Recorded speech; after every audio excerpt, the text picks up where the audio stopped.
it seems like it's you guys one more time. So today's webinar is going to be very complex. Because we are dealing with something that is used for actual forensic. Yes, why asking? So, oh yeah, I'm almost tired. So let me just do this. Okay. So you have the MFT, the master file table of Windows. And this is all the material that you guys are gonna get. Although I also have, well, not these ones. I was trying to make scripts, but actually, yeah, let's leave those. Let's leave the raw image. So I'm also going to give you guys a voiceover, so the audio book about the MFT, mock MFT. Yes, this was supposed to be an imitation of an MFT, which you are going to extract an MFT record from. And this is supposed to have an attribute, but I forgot to make sure that the script works properly. So my script didn't really work, but I'm going to show you how you're supposed to analyze an MFT. This time I'll have to actually use my own MFT as well, which is unfortunate. Okay, so I have the anti-forensic indications. I also have the checklist, which is something that you guys can basically look at when you are. So this has suggestions, right? This has suggestions. This has the checklist of what you're supposed to check when you're analyzing the MFT record. And this has the commands and the tools that you can use to analyze MFT. In this case, there's also FTK Imager, then NFT CMD, which you guys already know about, and there's also user journal and stuff like that you'll be using. So that's the readable material. There's also the advanced introduction, and there is a summary of that introduction. And there's an easier introduction to the MFT. We also have the PowerPoint presentation, which I'm gonna first talk about, so that you guys have an idea of what exactly MFT is. And then there's also an AI summary. By the way, I worked a lot on those materials, because as you can see, this is very well formatted. This also has the things that we talked about in the previous webinar, which is the alternate data streams. This also has the log file there, which we were talking about, the transactional log records, and as well as user journal. So we're going to go through all of this in the first. This also has the suggestions or recommendations of what you should use. The first hour, we're going to go through all of those theoretical paragraphs, and in the second hour, this is going to be a 2-hour long webinar. We are going to showcase the manual detection methods, and as well as MFT analysis. So we're going to have breaks after the first hour ends, and we also have this is open Chrome. Yeah, okay. So as you can see, this is a very well formatted PDF file that I have prepared for you. So there's a lot of things you can easily read and understand. You can also go to the references that you can just click on and go to more material. So I hope that you guys will read this, because it is very important. I worked a lot on this, as you can see from the template. There's also the simpler, easier indication. So, well, I say this is easier, although it has 12 pages, but this one also has 29 different websites you can use to read more about MFT. But right, all of those. So this one specifically is about anti-forensics for MFT.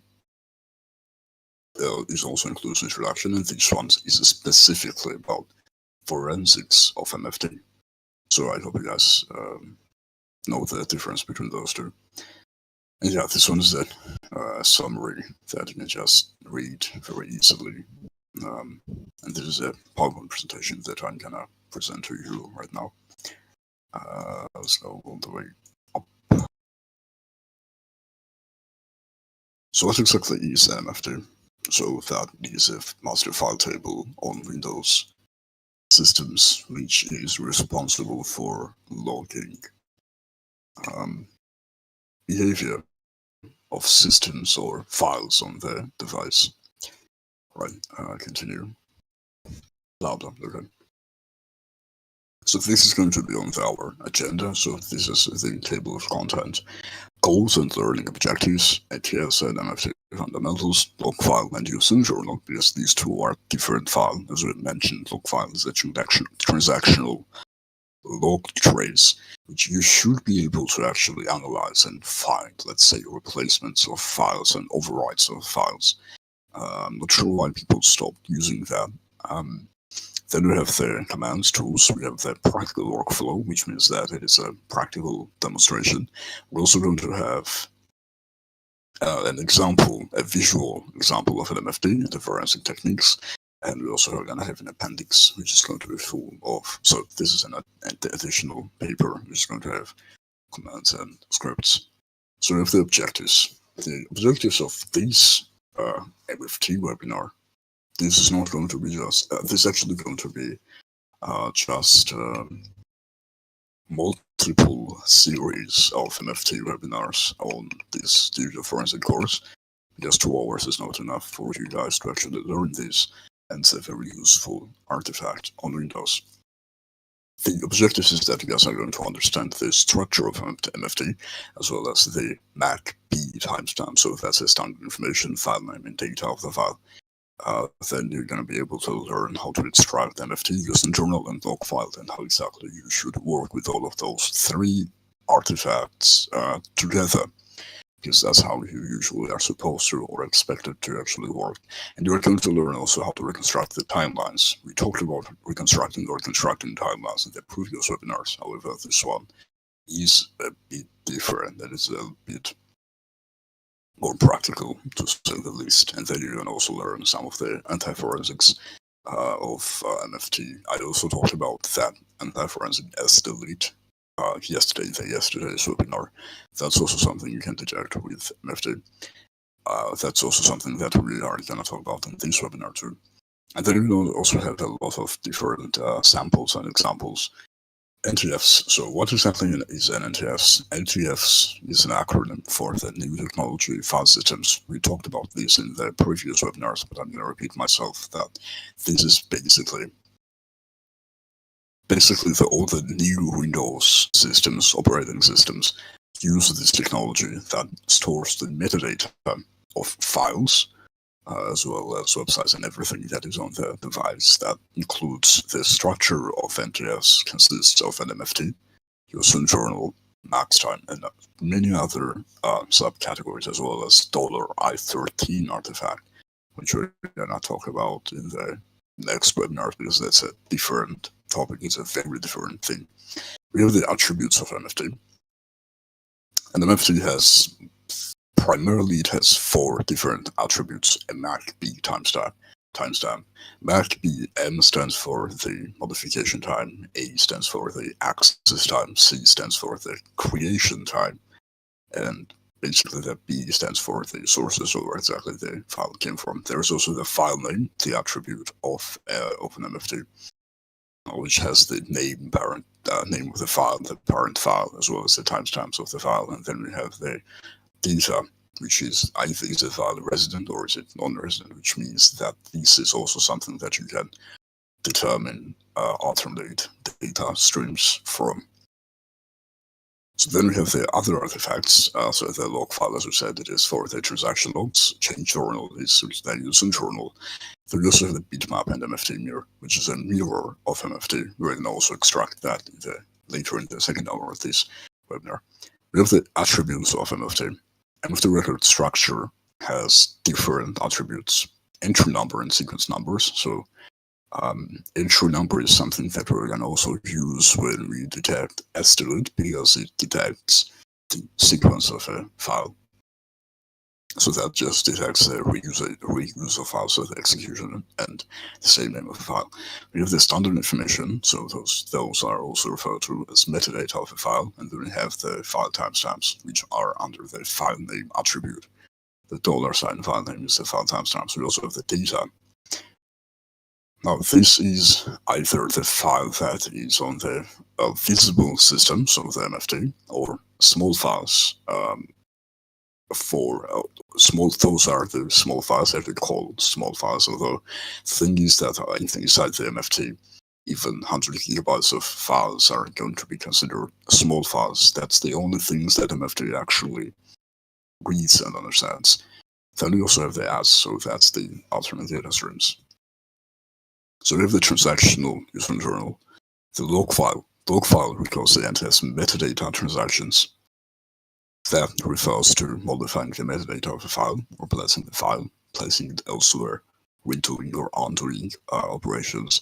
It's also very useful when it comes to using both the MFT and the log file, as well as this internal when it comes to recovering file operations. So file-related operations. So to build the timeline, you also need the log file. And obviously it's a specialized parser, so it's not really something that you can extract from the MFT CMT. But the user internal, which is obviously the most important thing for any investigation, because it is a sequence change journal. So it is a sequential change journal under extend MFT user journal, and there is also a J file, which is the journal itself, which is the user journal itself. So it logs the creation, modification, deletion, renaming, replacing, placing elsewhere, moving of a file. It also checks string changes. It detects string changes. It also detects property modifications. So that is the basic info change. Data truncation, extend, also detects data override, and lots of things can be detected through user journal. Obviously, this is something that only the NTF's file system has, so that is not present on FAT32 drives. We have the usage of user internal when it comes to reconstructing a timeline for master file table, for the usage of master file table, because it is basically shows you what happened after file modification, or maybe what modified a file and where exactly it went. We have the tools and examples. Those are the commands that you can use, for example, MFT CMT. This is a very common method or way of using MFT CMT. Can I draw this? Yeah, I can. So this is the very common way of drawing those. Well, not drawing, but creating the MFT record. So how do I delete this now?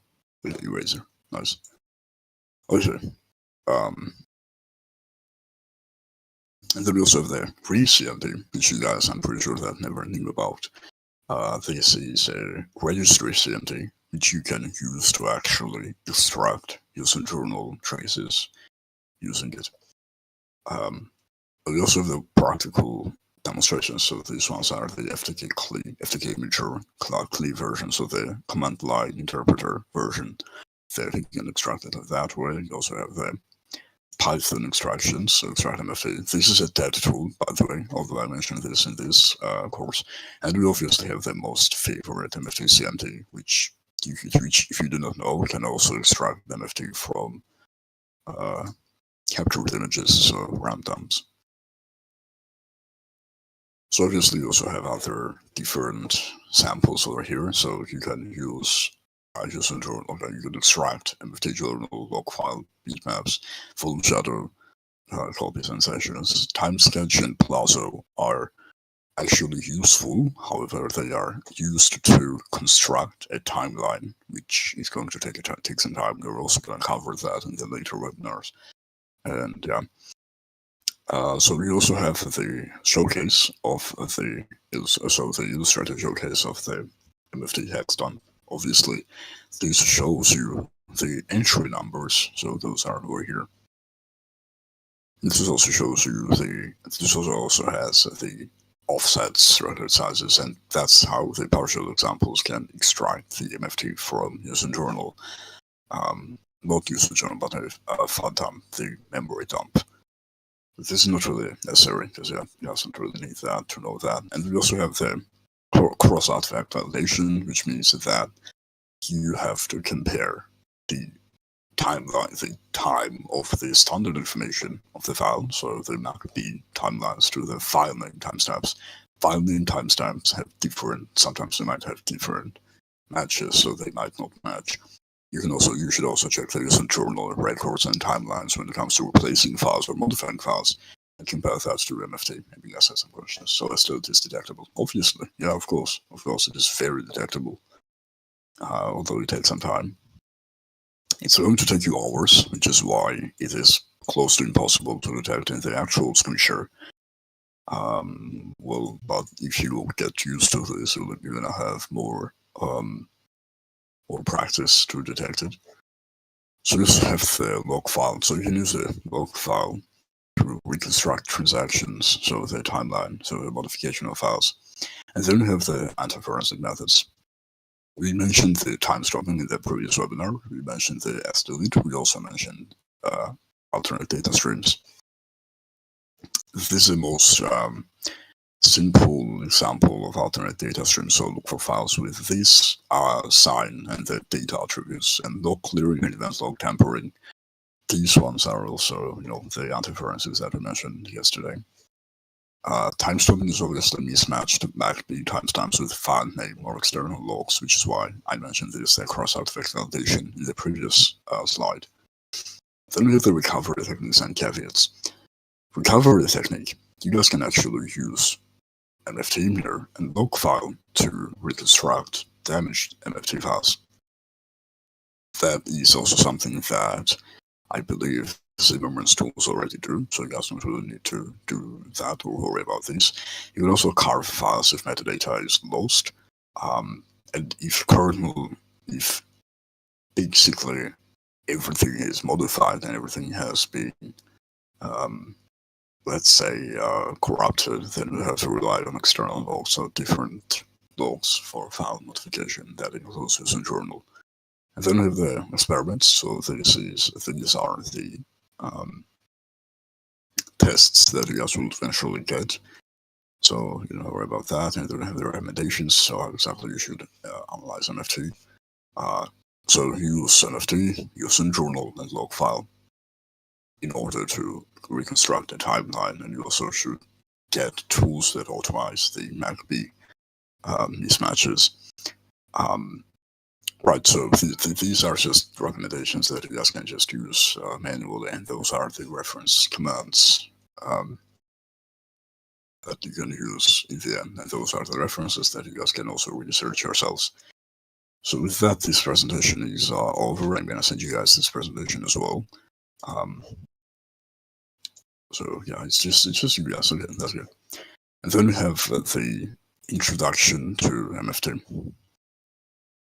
The introduction to MFT, actually, I should probably showcase the anti-forensic methods and the indicators instead.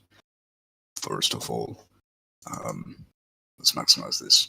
Okay, so these are things that are going to help you understand MFT. I know that this is 12 pages to read, but it is so great.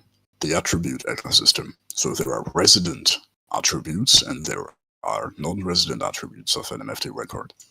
So resident attributes are within the 1204 byte MFT records. So as I said, these are the files that are going to fit within the master file table. So those are the files that are, let's say, these are files that are not 100 megabytes or gigabytes long. So those are the small ones that have the exact same standard definition and file name table, and then we have their non-resident attributes.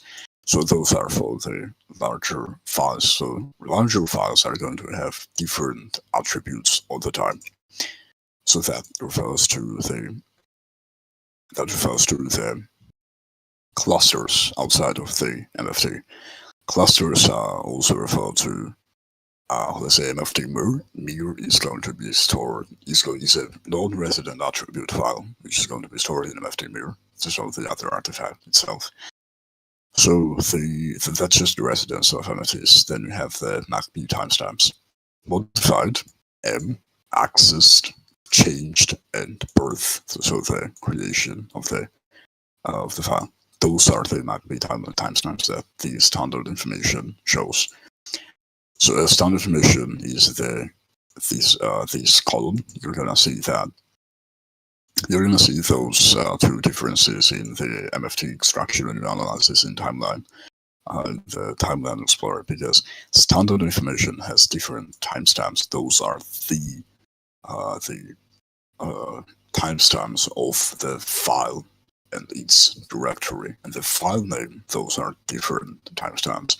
Those refer to changes of those file names. So the reuse of the files, renaming the file, changing the file, editing the file, updating, or stuff like that, or actually parsing or reading the file contents.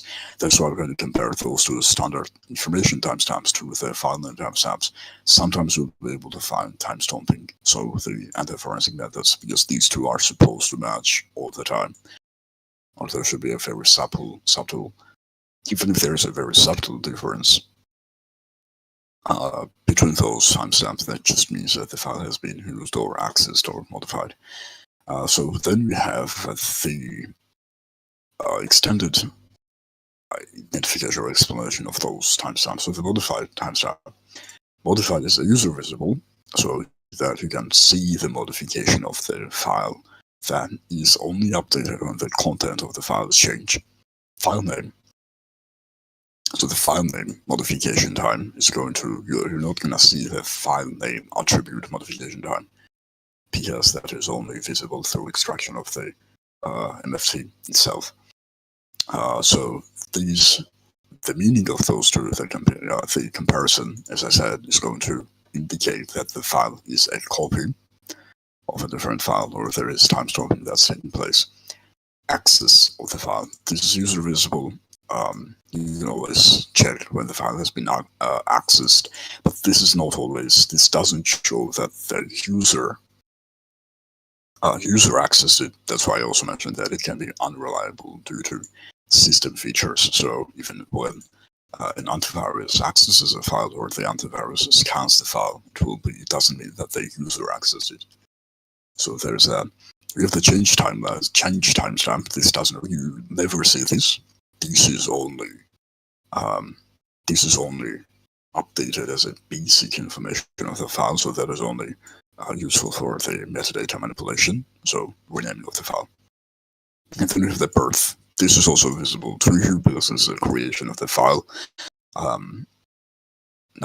So this also mentions that the primary indicator of timestamping is if the standard information is different than the birth of the file. It has to be older than this file, because this means when exactly the file was first downloaded on the system. And this one refers to when exactly the changes occurred to the file. So we're going to see all of these in the timeline when we extract everything. And then we have the reconstruction of timeline. You guys can read this yourselves, but I'm going to read this for you as well. There is an introduction. When the file is deleted, as partition, the process is a logical operation, not a physical one, which means that the deletion of the file actually occurs on the system, and then the size of a system is over-calculated. And most of the time, you're going to have those files still remaining in unallocated spaces until the allocation is overwritten. So that means that if, for example, you delete the file, MFT still keeps a record of the file. So the file contents and everything is still going to be there, and that will allow you to recover the file. However, if you place a different file in place of the deleted application, then it will be impossible to actually, because then it will overwrite the data of the MFT, and it will be impossible to actually recover that file. Then we have the log file. So this also explains what exactly the log file is. That this is a transactional log record that logs changes to the MFT and other file system metadata. So this is not a mistake. This actually logs changes to the MFT, which means that, for example, the log file analysis is going to help you detect detect overwriting of information on the drive. And the user internal analysis is going to help you. Well, basically, you know how to use user internal, so there's no reason for me to explain this to you. Basically, this is going to help you reconstruct a timeline of file movement, file replacement, renaming, and stuff like that. You just have to understand how that works. And then we go for the anti-forensic examples. And there are detections. So these are the detection theoretical theories of detection, so that you guys should have an idea of what you're dealing with before you actually go to the detections. Timestamping is a common anti-forensic technique, of course. Everybody uses this. They alter a file's MAC-B timestamps, so the standard information timestamp to before incident occurred. So that means that the files, so basically it updates on every access independent who access it. Yes, I know what you're talking about, but yeah. So it's about the file access time. So yes. So we have the timestamping technique. They just modify the execution of the file, as I said in the previous webinar, that they modify the standard information of the file, which makes it look like the operation occurred before, like days ago, months ago. So yeah, that's what that is. And then, so the CSI, so the standard information attribute timestamps, are what are the only affected timestamps. These can leave a lot of traces or signatures. So then you compare the discrepancy of standard information to the file name attributes of the MFT record. So the most relevant indicator of this timestamping is a discrepancy between, so they don't match between the SI and FN attributes if the creation time is in the SI attribute is earlier than the creation time the FN attribute. It is a strong indication that something has occurred on the system, and that this also proves, this is also something that I've never mentioned in previous webinars, this comparison between SA and FN is the only thing that proves that the change was user-made, because even the antiviruses modify only the SI attribute, so the standard information attribute. They don't touch as you mentioned in the previous page, these are not visible by the user. That's why in my previous guides I mentioned that when you see this, that is most likely user done, especially on DLL files. So this is how you would, the file name analysis is something that you would ban for in screen shares, because I know you guys may not use that knowledge for screen shares. And for apps not on user updated access, and for apps not on user level, not on user level. No, this means that it is done by the user.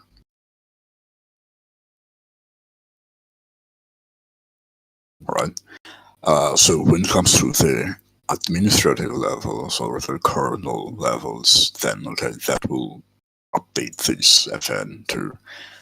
But that is usually never done because you can't really update FN of a file that you have just replaced. So then you also have the sub-second zeros. This is also an interesting hex detection. So the Windows file system's 100 nanosecond timestamp resolution provides a higher degree of precision. Many timestamping tools lack this precision, which means that there is a source I have right here. This means that the manipulated timestamps end in a consistent string of zeros. That is something that you can just see without. So I'm sure that you guys have seen at least the timestamps in the event logs when a file has been updated or a system change has occurred. Those are the zeros we are talking about, so those are not the main parts of the timestamps. Okay, well, you can also read this if you want to. And then we have the secure deletion, the S-delete. Secure deletion or data wiping is a technique that goes beyond simple logical deletion by overwriting files, data, and metadata multiple times with dummy data. So as I said in the previous webinar, that's why people never find these deletions, because the screenshoters, such as you guys and others, expect to use listen journal and find a file deletion trace. That doesn't happen because the file is not deleted. It is not logically deleted. It is physically deleted. That means that the file is overwritten. That's it. It will appear as one of those. Yes, it's either the truncation, data override, data extension. But the thing is that you have to, because there's a lot of files that, basically there's more than that. You never logs a data deletion or file deletion because it is a secure deletion. That means that you won't be able to recover the file either. So we have the artifacts. The MFT itself may contain records related to the execution of the wiping tool, and we also have the internal analysis.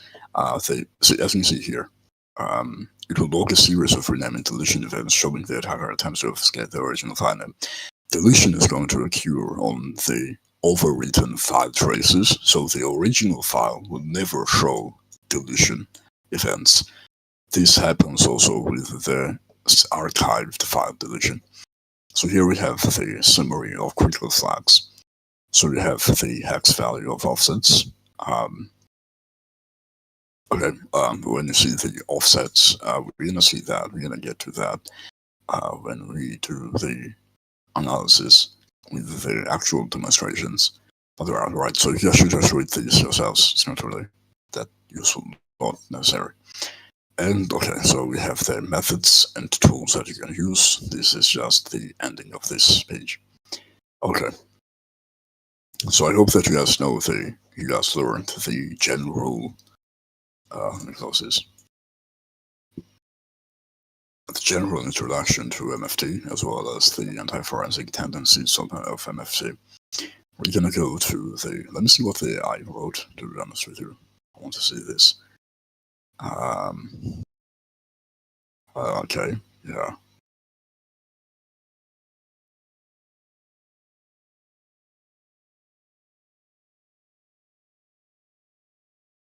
So those are also the pages that you're gonna use. Okay, yeah. Then we have, what do we have? The checklist. Okay, well, I think that's pretty much it, unless I have written something else here too. What was this? Okay, but this one also clearly explains everything, so you guys should read both of those research papers, because it's very useful. It will be useful for it too. Now we can go to the practical demonstration of an MFT. And I'm going to simply use the Zimmerman tools, MFT extractor for that purpose. Zimmerman tools.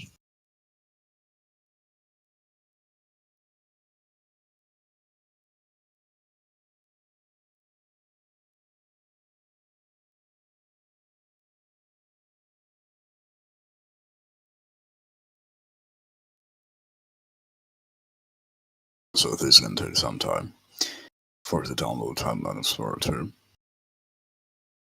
Let me go to details.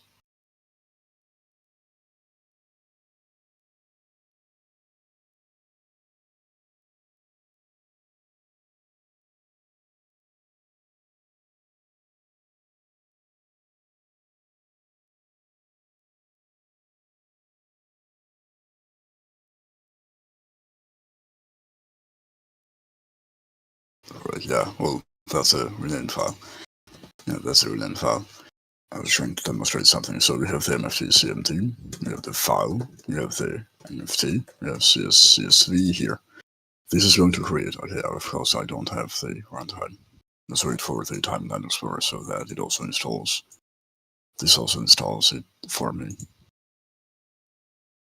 I'm gonna show you guys a lot of things, to be honest with you. I'm also gonna download S-Delete. I'm gonna show you exactly how useful MFT really is. Let me download these here. Right. It's gonna give me an error too. download it now. I'm just gonna open Chrome for the downloads, and yeah. You need to restart it for it to work. No. It just deletes the file. It's not supposed to need a restart. But if it does, then that means that you guys will be able to detect delete. Because if it required a restart, that means that it generated something on the system that has to be there for it to work. Which means that, yeah, and let me see if delete. No, it doesn't require. No, all good. So let's go to the MFT. Let's extract the CSV in this directory. Let me also open the Timeline Explorer so that I showcase everything to you guys. And since you know the theory now, it'll be easier for you to understand it. Yeah, that's gonna work too. So the reason I'm showcasing yesterday as well is that I'm gonna use the time stomping. I'm also gonna use the time stomping bypasses. Well, I'm calling it bypasses, but I mean anti-forensics. So let me also update the view of these date and time format, font. I don't want font. I don't want this font. I want this font. Office. No, I want Office. Let me see. Where's the Metropolis? Okay. This is better. So anyway, we're gonna wait for that. I'm also gonna download. Let's see. File attribute changer. Attribute changer. Yeah, I guess this is gonna work. I hope. Yeah. So those are the things that they use for time stomping. Get the software. Full setup. Portable. Portable is gonna be useful. And we also need an example file. So because we need the example file, I'm gonna just use the vape file for these purposes. Although this is not really an actual file. So let me create a folder sample. Okay, let's say we have this file here. I have no idea what file this is, to be honest. I think it's short on trace. Yeah, of course it is. Yeah, it is short on trace because it's 106 kilobytes. So anyway, this is done. Yeah, it is done. So as we said, the MFT record. This is going to have the CSV file itself over here. Let's put this in the timeline. And let's watch or observe the columns. First, I'm going to show you and tell you how to navigate through the MFT. It's very useful, but the issue is that it shows you too much information, a lot of information. So I think the best thing you can do about this is that analyze files around Minecraft itself, because the access is going to be updated. So here we have the line. You can ignore the line and tag, so you don't really need those. We have the entry number. We have the sequence number, parent entry number and parent sequence number. Parent refers to the parent files. So if you go scroll down, you're gonna find out that all of those are just the IDs of the files and all of the parent files of those applications. So in use, what does in use mean? In use means that the file is currently being used. Okay, what that means is that all of those files are currently active. Although this doesn't really mean that the file is currently running or it is currently executed. As you can see here, not all files are executed because, then you have the parent path. So the parent path is the path of the file. File name is here. We have the parent path. And then we have the entry number of these. So this is the entry number of the file. We're gonna use the entry number, and we're also gonna use other data. So the thing is that I started extracting this MFT before I moved FAPE34 in a different directory. So let's see what happened. What happened to FAPE34? .exe. Let's see what happened to this. This is supposed to only. Okay, so let's see. So it still has directory in the downloads. Now let's analyze this file thoroughly. And then I'm going to explain the logic of all of this. MFT always updates. Yes, it always updates, but the thing is that I extracted these before I moved the file, so that's why we have this still in downloads. So you have the different identifiers. When you see the is directory, so the file is not a directory, the file doesn't have alternate data streams, and it also isn't adds, so alternate data stream. Then we have the creation, so this is so as I said, the 010 is the standard information. 030 is the file information. Now, as you can see, this doesn't have anything on 030. Matter of fact, it doesn't have absolutely anything right here on 030, because these ones, the first column refers to the file itself, so it's the sequence number, and the second ones refer to the parent entry numbers and parent sequence numbers. So that's why the IDs right next to these creation dates don't have anything, because we don't have a parent path. However, you see that the 030 are still here. Okay. We also have the last record change. We also have the last access and stuff like that.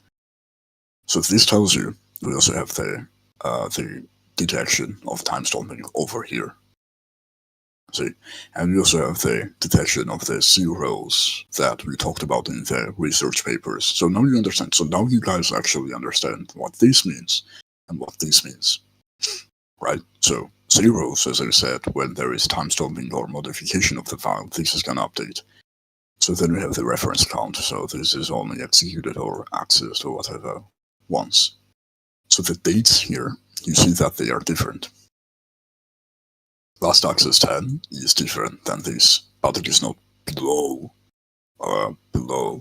file name information. So it's not below 030. That means that this was most likely not done by the user. However, this time it was done by me, because I ran this or accessed this previously. When I opened the folder, that means that the antivirus most likely actually accessed it.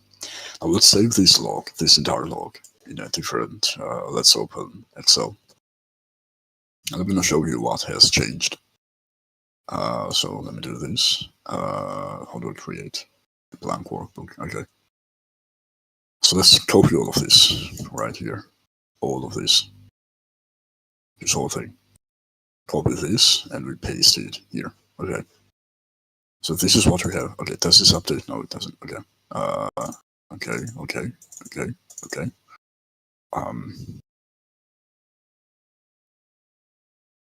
How do I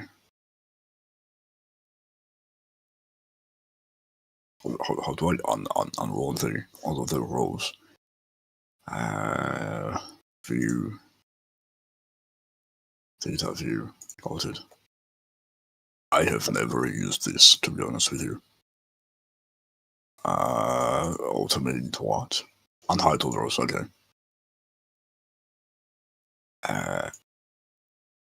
How do I? This is work? Yeah, okay, this worked somehow. Okay, so we have everything here. Let me double click on this. We have everything here that we copied from this change. Now we have to re-extract extract these once again, but before I do that, let me do several things. First of all, let me update the attributes of that file. Although the best way to do this would be to actually capture another MFT, because now the file is going to be in the same directory. This is what you realistically have, and I'm gonna use that as well. We open these, accept, blah blah blah blah blah blah blah blah blah. I think this is one of the types of applications that work on right-clicking the file.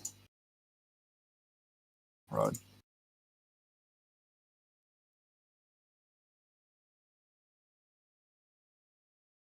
Oh, okay, yeah. I'm also going to scan the file with Microsoft Defender so that you guys see that the access state updates when something just gets, copied or accessed by the antivirus. Now, this is going to be a very long process. Yes, we are obviously extracting an MFT, but yeah.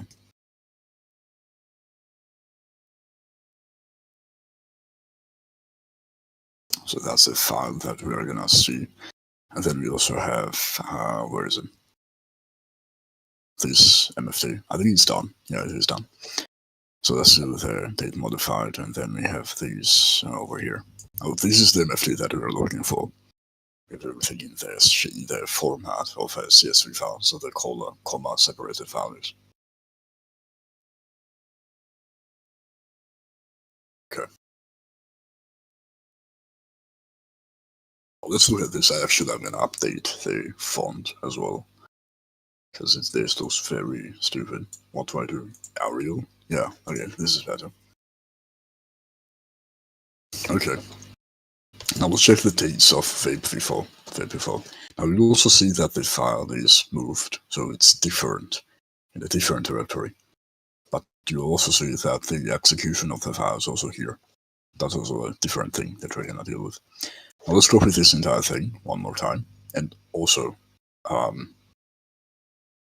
yeah, okay. Let me copy this first, and I'm gonna tell you what I do. Okay, go to the Excel format, we go to here, and then we do unhide. Okay. So let's see the dates. Okay. But let's compare the dates. As you can see, everything is changed. Everything is different. Everything is completely different. In this case, we have the parent sequence number and the parent entry number. However, we have the same entry number and we have the same sequence number. That's because those are basically from the C drive and they're all from different directories. Let me click on this too. So the first one is obviously the file name. Okay, the file name is different. It's not different. Everything is the same. We have the is directory. Let me also just do this. Unchecked means that the file is not a directory. None of those are adds, and they have the same file size. However, they also have the same creation time, which you can also compare to the different creation time. So we have the creation time of SI, so that's the standard information. However, we don't really have the creation time of the file name information. That means that this file was most likely not modified at all. Then we have the last record change, which is a useless detection even if those differ. As you can see, this actually is different. But the difference here is that the last record change, first one, showcases 010. This probably means that the last record change represents the last record change of the folder itself or the parent sequence number itself. So then you have the last record change. Both of those are different by 10 minutes or like 9 to 10 minutes. But this one is different. Okay, last record change 030 of the file information. Yes, this one was a file information from downloads, and this one is a different one. So nothing here looks strange right now. All of this is standard information, and we are going to pay attention to this one, because this one is in downloads now. In the samples folder now. Configuration of the PDF file, so even if the burial was deleted, there's still logs in. Yes, that will. Well, if the file is deleted, it will not log it here, to be honest with you, because the file is deleted. Okay, let me show you more things. So it has found, so this one has found some files that have standard information below file name information. Now let's see what these ones are. Packages, specifically packages. Let's see. Right, so the names are those. So this means that these files keep getting updated and they keep getting replaced. which is why this actually has them as standard information. And this is also why you see the zeros. Let me showcase the demonstration of the zeros that you'll see on the modified file. Okay, where is it? Let me see slowly.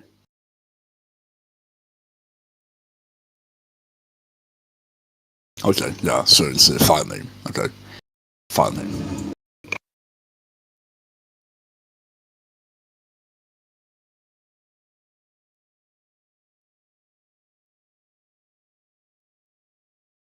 Right, these ones are actual file, Windows operating system files, so that's not really that necessary. So here's another thing, okay? We have the clean report over here.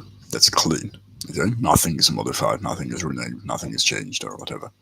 Now let's go robust and actually modify everything we have on this thing. So let me see. Go to properties. How do I modify it? I installed the file, but I have no idea. So first of all, let's scan this file with Microsoft Defender. Do I scan this now? Actually, no. First, let me modify the file, and then let me scan this. So first, I have to find where exactly do I even have the. What is the name of this? Attribute changer portable. Okay. Acme. Okay. So we have the file now. Let me properties. Do I drag and drop the file? This is a weird tool. Okay, yeah, drag and drop the file. So we can also edit all of this, multi-process all of it. So let's change everything on this. Let's make it an index. It is an index file. It is a hidden file. It's a read-only file. It's a system file. Change the name. Name to name capitalization. Change it. Modify the time and date timestamps, and we can also mask everything. Okay. Files only. Okay. Then we change everything. So let's turn this ages ago. Okay. The creation should be the start of this month. Okay. Let's modify everything and let's see if the MFT analysis actually detects it. To randomize all of this, doesn't matter what we randomize it as, but I'm gonna also screenshot these so that we know what we're comparing to. Let's apply this. Preview changes, simulation mode. If you want to, we can preview the changes, but let's do okay. Okay. So this file has been processed. Very good. Okay. Yeah. Let's do okay. Let me also send here. Now we have to extract the MFT one more time. But first, before we extract it, let's check the file itself. Where the fuck did the file go? Okay. Okay. Where the oh, it's hidden. Okay, it's hidden. So that's why it doesn't. Yeah. System and hidden file. Right. So read for this, and I'm gonna showcase the similarities. Original installation date. Nice.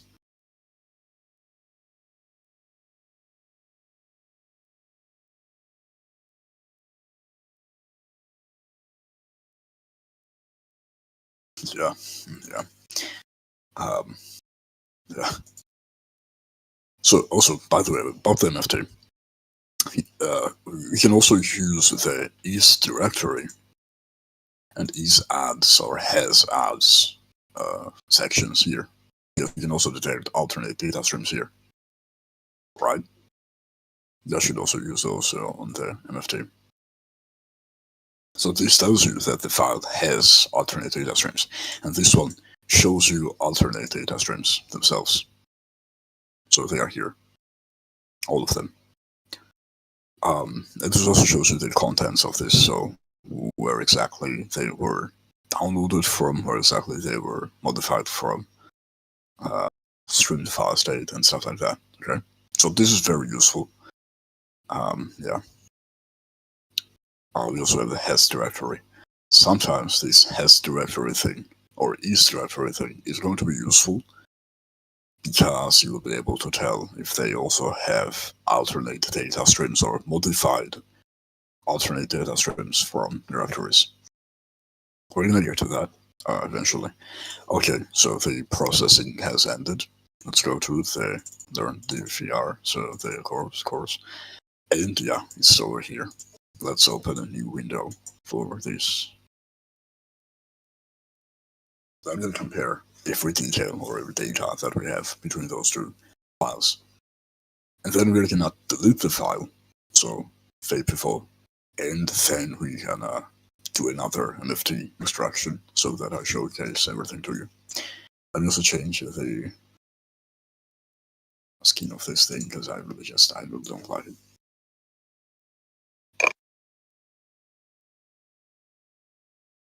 So we have the vape before over here. Vape before.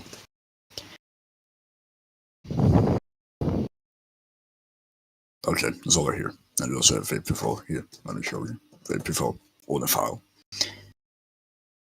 So let's see what the dates show us. Okay. Let's find this too. Let's see what the dates show us exactly. Okay. This is a normal one, so the one that we just had. And here is the modified one. See? The creation dates are 4 to 15 days old. It was 15 days earlier. But then we have these types of modifications. Okay. Now the thing is, do you see those two? Do you see those two modifications? These shows you that the file has been modified. It also shows you that the file has initially been updated. And this one shows you the last record change. Shows you when exactly it was last modified. 4 minutes ago.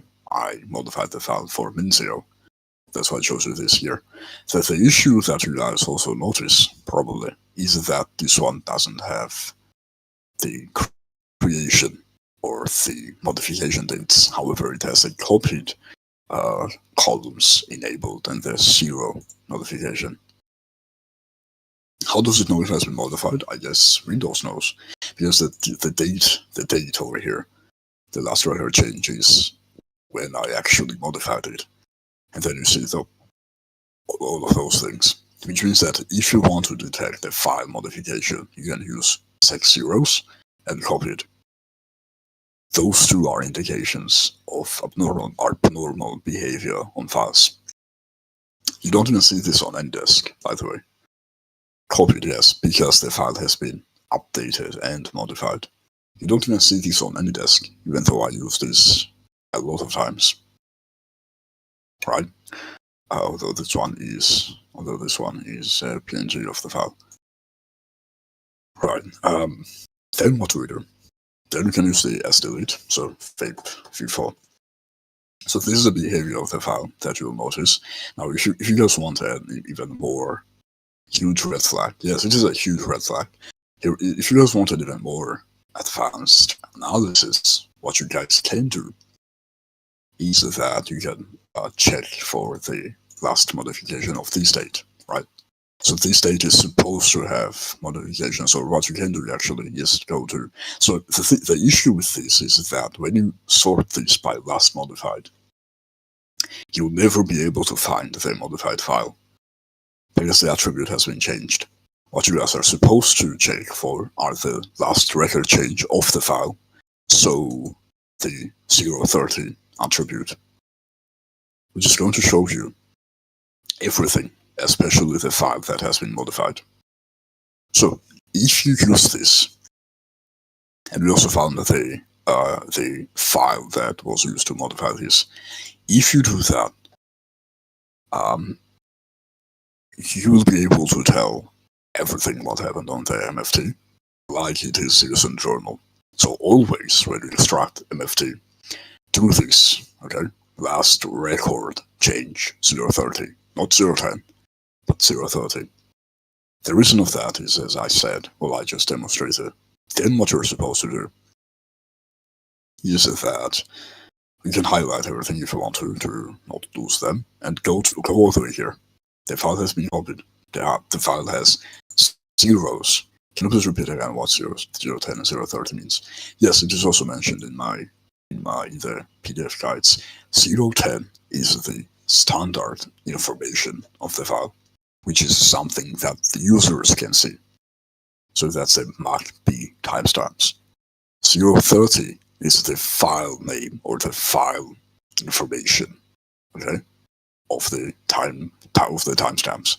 So FN, so 0, 10, 1, 0, 10 equals SI timestamp, so standard information.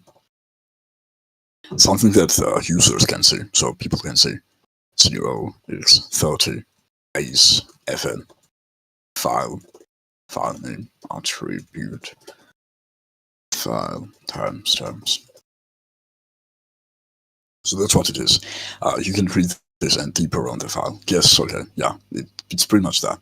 So then what we have, oh, okay, hello, if he's finally awake. Jesus, we are like on there. Jesus, hello. So then what we have is that we get a result like this.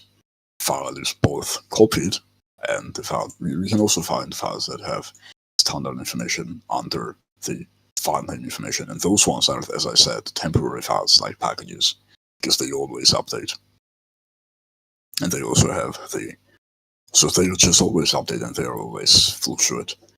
And then we have the new method, so we just do the sdelete. Let's see, sdelete.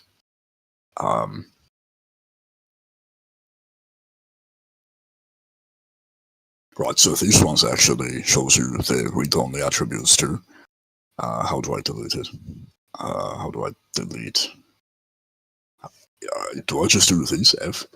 This must not have any problems in order to be cleaned for drive letters. This one can actually also clear your entire device, so don't do that. Be careful. So do F. Okay. Actually, let me just do this. Okay. As I said yesterday, can you do that? No. Oh, hello. So let me showcase everything that this can do. Clean free space, which means that we're gonna do everything right now. So I need to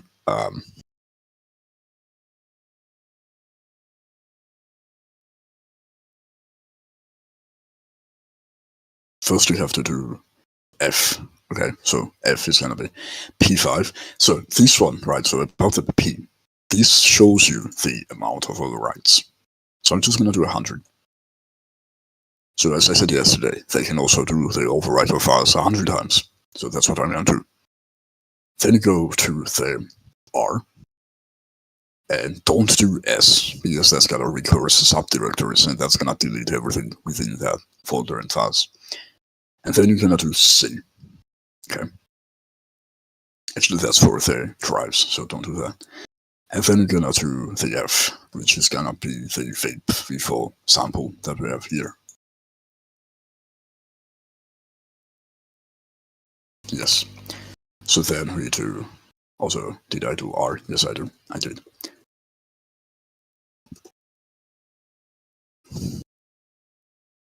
Okay. So we're gonna wait for this, because this is gonna do the same operation. Oh, cannot find the path specified because the file is hidden. Okay, that's nice, and it's also a system file. Let me do cd sample. Let me do attrib sh v4.exe. File not found. Okay, what did I do to the file? Jesus. Let me just do archmed main. How do I find the file now? Okay. What? How do I actually import a file? I have no idea, but this should have exported the reports details. Okay, how the fuck do I? Okay, let's just research everything, because this also, this also allows you to read those files. This is the worst attribute modifier I have ever used. Before. Where the fuck is the file? I'm so confused. What did I do to the file? System compressed, I compressed, I hid it, I archived it, I indexed it, and I just say, what the fuck? The file is gone. The file just doesn't exist. What the fuck? The only way you can find this is through MFT, which is over here, v4. Right. Where the fuck did the file go? The only way you can find this is through MFT. The file is not here. Okay, can you find this through journal trace at least? Journal trace. That was the journal trace. Fuck. Okay. That was the journal trace. What am I supposed to do? I have no idea what I'm supposed to do. How do I import or export a file now?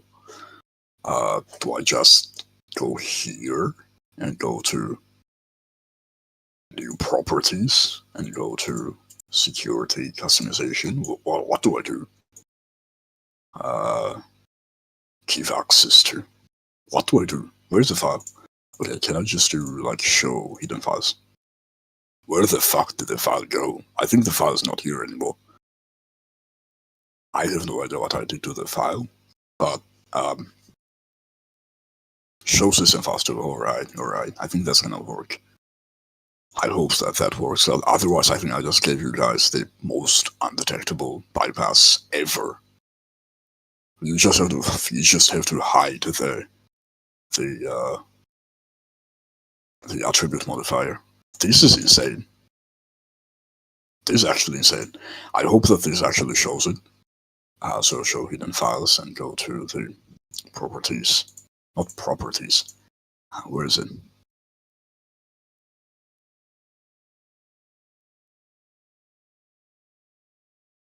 Okay, I think it's these options. Yeah. Show hidden file. I do have this. Show hidden files, folders, and drives. Where's the system files? Hide protected. Okay, no, it's not. It's protected. I hope. Showcase. Show me the file. What the? Where the fuck is this? Where is this? Oh my god! What just happened to the file? Okay. Oh my god! Just. Okay. Let's ignore that. Okay. Let's download. Yes, I'm good. Let me. What happened to the file? Journal trace. Let me find the file. Where did the file go? Okay. Well, I guess the topic of the webinar changes. Where the fuck did v4 journal trace go? I'm gonna show you guys exactly how I would find it. So I have to find it now. I just made a bypass that works so well. I can't find the file. The issue here is that, oh wait, I think indexed locations. Windows. I think this is gonna find it, which is very fine, very funny. Go to, where's the command that checks for indexed locations? Wait, I'm gonna find that here. By the way, don't send me this recording. Only send it to Barbara and Zeus. I really, this is something we don't want to get out. No, this is insane, actually. Well, I mean, of course, send me it here so that others also know of this, but Jesus. Did the file get deleted? I think the file got deleted. That's why it shows zeros and copied. But there's no way that, but it's not supposed to be here, right? It's not supposed to be here if it is deleted, because that's not how MFT works. If the file is deleted, it's not there. So let's see if v4. Well, the file is not deleted. It's still on the device. I think what happened here is that the file became an index of the device. That's insane. Where are indexed locations?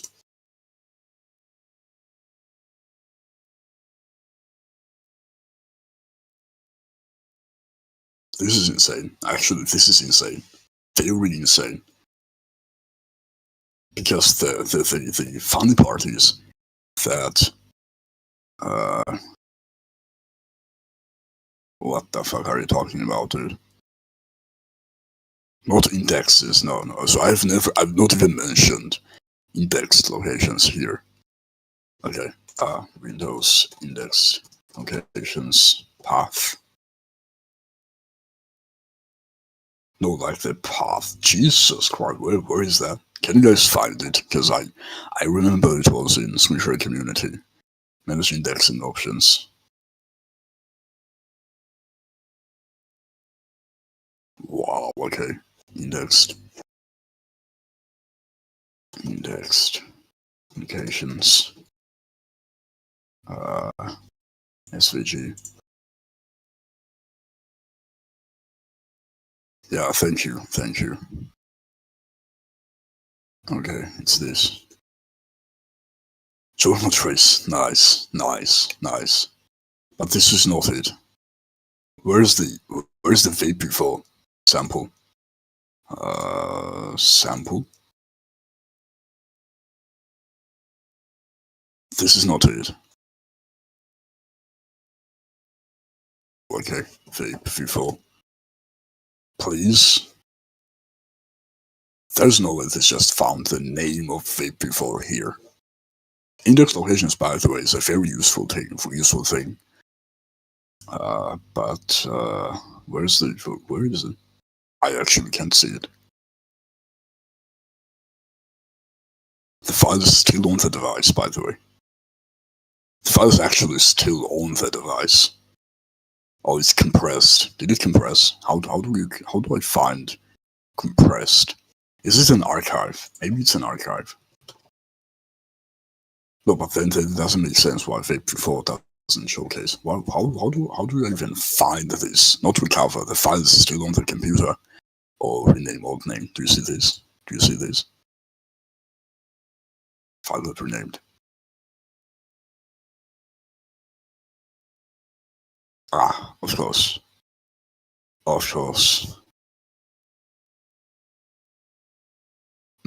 Yeah, that's what happened. This is the save delete. S delete did that, even though it said that it didn't. Yeah. That's why people can find S delete. That's what happened. Even though it said that it was broken, it actually did S delete. Okay, very nice. So I have to do an MFT extraction now. Do you see? So that's what I was talking about, right? It is really hard to find. So that's what I was talking about, right? Right, exactly. It doesn't show deleted, it shows rename from old name. Not even the new name, it shows rename old name. Yeah, that makes sense. So it also moves the file, by the way. It moves the file. As you can see, the directory.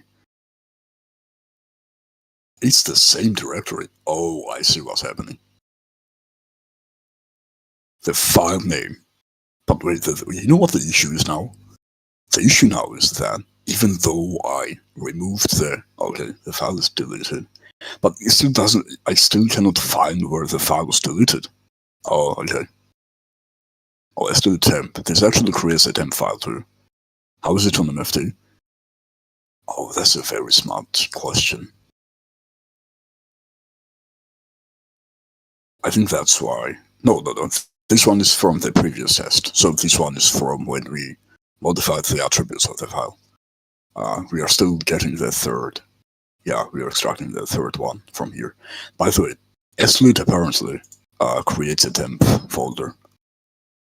Oh wow, this just fucked a lot of bypasses, by the way. There are 5 bypasses in Minecraft bypasses that use as delete, and they sell those for $200. Okay, so today we're learning how to. Yes, they actually do $200 because they convinced people. They convinced people that as delete bypasses. Oh yeah, I have hidden files. Jeez. They convinced people that as delete bypasses user internal when it doesn't. I've been saying that thousands of times, but people still buy it. So they're stupid.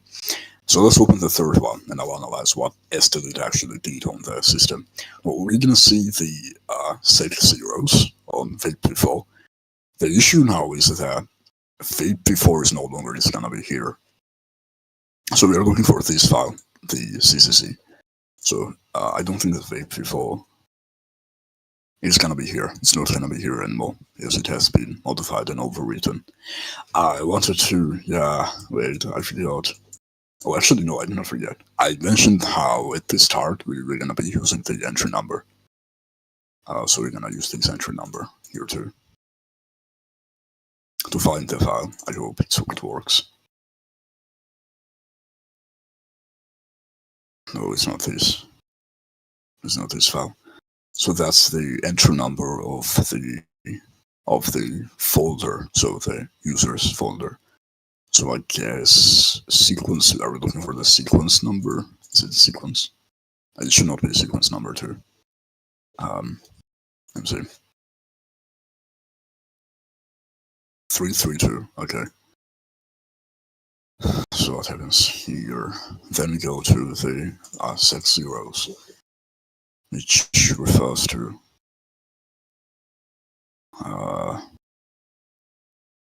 no, it's not here too. Question about MFT. It saves old versions of MFT stored. Only one is parsable. Only one is parsable. However, you can also recover old versions of MFT from volume shadow copies and MFT meter, which is MFT mirror. And I'm gonna show that too, if I can, today. So let me see. We're just gonna have to find the CCC file without the sequence number. Let me see what the name of this was. Okay, let me copy this name. This is supposed to be the last name of this file, but it is deleted, so it won't be here. Oh wow, okay. Yeah, that's why it's impossible to prove this. It was deleted, so that's why it will. Yeah, no. Another time. Yeah, exactly. But the thing is that now what we're gonna do is that we're gonna have to analyze every single log. So let's begin by set logs like this. So let me just do last record change. So this is either gonna find it or we are fucked. Okay, let's see. Let's go slowly. So what we're looking at here, that's a strange temporary folder, but that's also not what we're looking at. Preferences. Search. Okay, that's a smart idea. But let's do this professionally. So I have to do nothing and look at everything here. A temporary file. Okay, this is interesting. By the way, we also can use the extension if we know what exactly happened to the file. Yeah, okay. Let's slowly go down. Yes, we deleted these. Yeah, exactly. We also deleted these a couple of minutes ago, so we have to look at all of that slowly. Okay, download metadata. But that's journal trace, right? So we deleted it before this, so we are close. We're getting close. Temporary file. Okay, temporary. That's interesting. By the way, I think that automatic destinations is gonna be able to help us find it too, to be honest with you. Because theoretically, it should log every behavior on the device, perf JSON, TPU res, token broker, dashboard. Okay, this is also something that I wanted to talk to you guys about. Which one is this MFT? Is it this one? Yeah, it's this one. Okay. So we deleted it before this as well, because we had everything going on when we were exporting this MFT. So just before. Okay. Okay.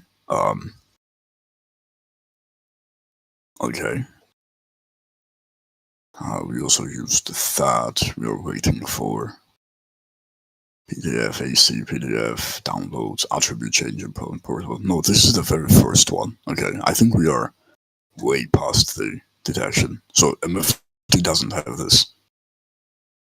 Yeah, no, it doesn't have this at all. Yeah, no. or at least it is not under the modification, but it should be under zeros. So it should be somewhere here. Packages, not packages.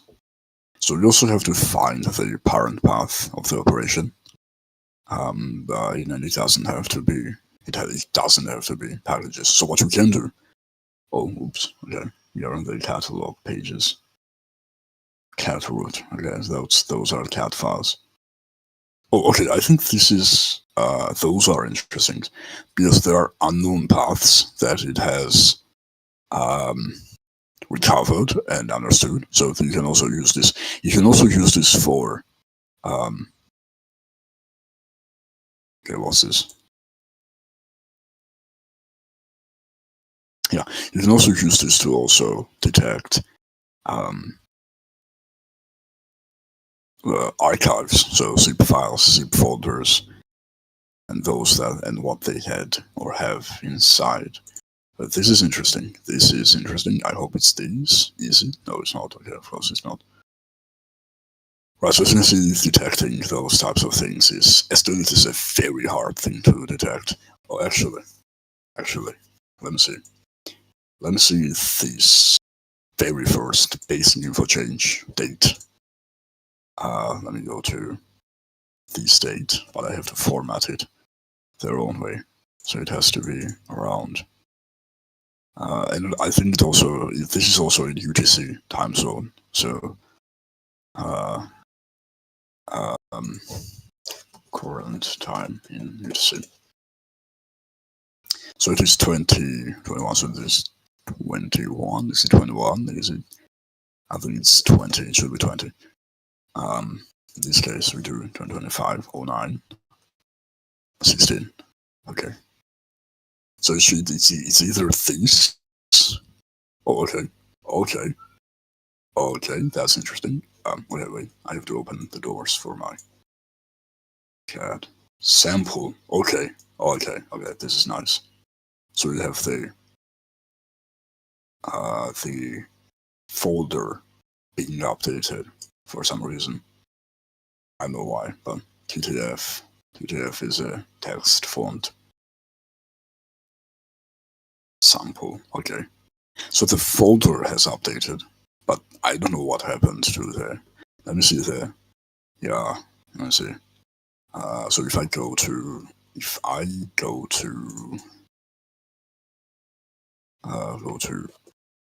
this, and I'm gonna try to find the deletion. So it's 1353, right? It's 53. Okay. So we start from here and we go to here. Okay. Almost there. Okay, let's see. Okay, so file create. So it first creates the folder. So that's fine, this date. 29. Okay, it's the same date. The deletion even happens in the same second, which is very funny to me. Everything happened in 1 second, by the way. All of this happened in 1 second. That's insane. That's actually insane. Windows Gather. Okay, Windows Gather database has their data overwritten, which means that data changed, data updated. And this one also got the folder name updated. Oh, fuck. This is 39. Okay. Oh, fuck, okay. Let me copy one of those dates. And do 39. Oh, it's 19 for some reason. I want 19. I want 20. Okay, wait.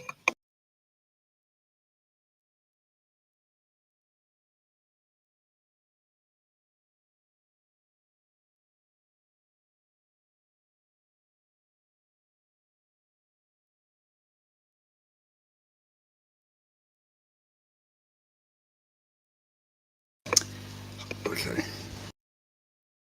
So let's see. What can we find? Pretty much nothing, to be honest. I have no hopes that we're gonna find S delete from MFT.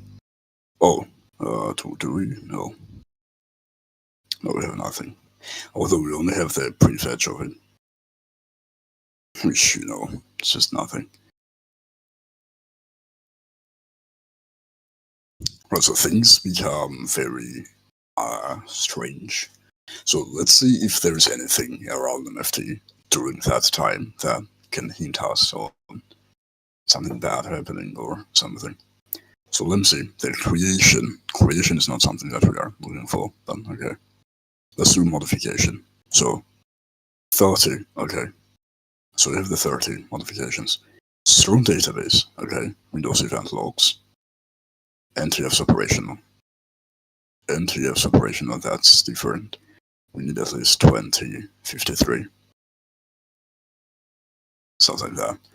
Let's do last record change, so 10, so that is visible to us.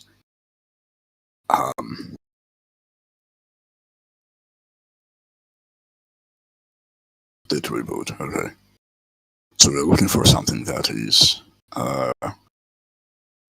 2053, around 20, right? Around here, okay. So, right, so we have something around from this time, okay. We have something from this time. SVC host, that's interesting. SVC host logging in prefetch. That, okay. Windows gather, and we have the group policy operational. So let me see. So what happens here is that with sdelete, we have established that folders actually update. Let me see if this folder has date modification updated. It does actually. It actually does. So the folder where we deleted the file updated during the time that it was deleted.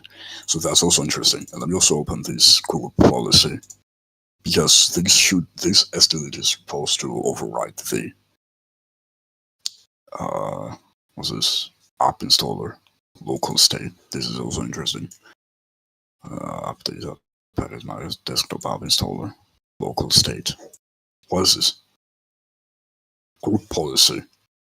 Client service was detected. Group policy client service.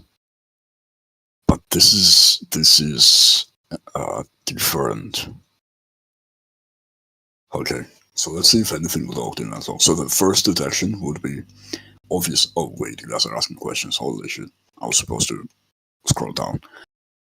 Maybe it was search but we don't unplug USBs. What do you mean? Though it doesn't, because the folder isn't deleted. Yes, exactly. That's a huge flag. Hello, castidate. Castidate, or castidate. Hello. So, right. So this is also a huge red flag as well. Right. So the folder modification updated, which is not something that is supposed to happen, which means that shellbacks and jump lists are supposed to detect this, which I'm gonna check right now with you guys. You should also parse event logs, or do I? Yeah, I think I should also parse event logs. Why not? Jump list explorer. We also have. I can also check register explorer. What happens to this?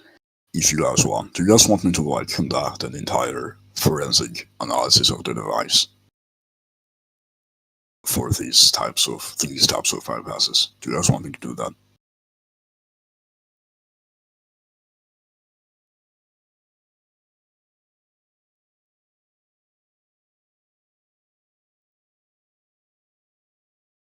It's easy to detect, but yes, it is pretty tough. It is challenging, at least. So I also need to use, where's the shellbacks? Did I download the shellbacks? Shellbacks Explorer, yeah. SDV, shim database. It is time consuming, yeah, especially if analyzing with MFT. No, the thing with MFT also is that, what do you say? Let me see. So let me, monster, okay.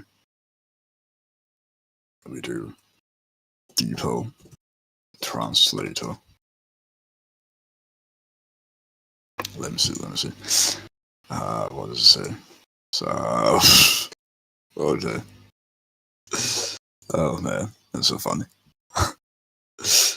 Oh man. Okay, let's go here. Okay, Shellbacks Explorer, right? So we go to the Shellbacks Explorer, but first jump list and then event logs. So with that we have course of MFT. Yeah, so here. Extract these here. Also extract these here.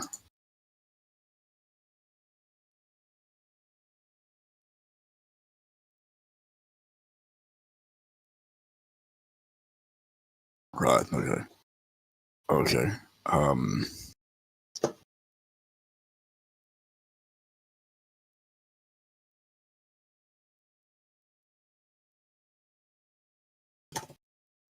So we have to find the directory of all events now.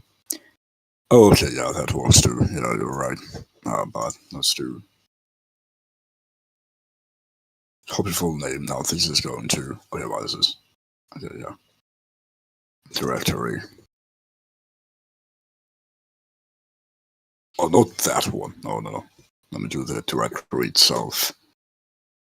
Logs, CSV. Yeah, now this is going to extract all of the event logs. What doesn't exist? Okay. Do I just do like this?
Oh my god, I had my microphone disabled this whole time.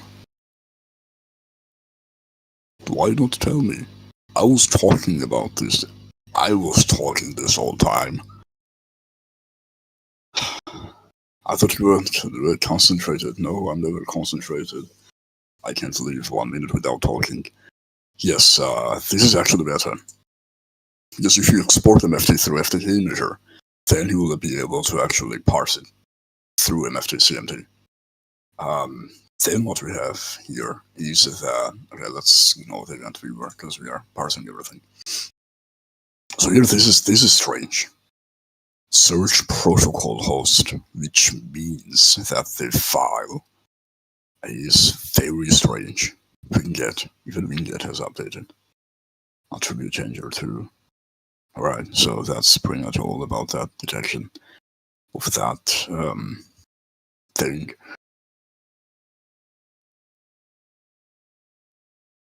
What else do I need? So shellbacks. Let me see what I exported first. The course. Sample, jumpless explorer. Yeah, this is also useful. Oops. They just sent this to my phone. I don't want to send this to my phone. Where is the openness? How do I execute this as admin? Oh, okay, it's here. Fuck. It says admin. Okay. Sometimes blind. So let's go to the these, and also let's go to shellbacks, because shellbacks is gonna be useful in this case. It's a file folder got updated, and let's open these. But I have to run this as admin, so yeah, that's fine. Go to the load jump lists, go to recent custom destinations. Go there. I have to run this as admin. Okay. Cancel. I wanna run this. I'm sure I want to exit. Then go to recent items, automatic destinations. And then we go to shellbacks, because these are responsible for resolving file folder data. So folders are gonna be, logged there, folder modification. Email not found, let me do email address. Also, okay, fuck you, 1234 gmail.com. Let's go through the modification. And I can also modify the date here. Now, let me select anything on UTC plus 4. UTC plus 4 is Fiji. Oh wait, that's not the Tbilisi. Okay, this is where I live. That's nice. Hexadecimal value in pain. Okay, that's good. Date format. Yeah, okay, that's good. Okay, very good. Okay, so we have that set up. Now we're gonna go to this. Okay, I'll go to the modifications, which we cannot really do. So let's go to app ID description. So you're also looking for absolute paths. That's nothing. We go to Windows Terminal. Why Terminal? No, we don't need this. We go to quick access. Okay, but this doesn't have anything of value. Explorer. Okay, Explorer is gonna work better. So this is supposed to have target modified on modification of the folder itself. Yeah, okay, so the modification is here. So if you find that this has been modified, or a folder has been modified, that means that they did something to this folder. When you double click on this, it's gonna give you the extra information, which means that showing the details, going to the details. Maybe we're gonna be able to find something of a value. Let me see.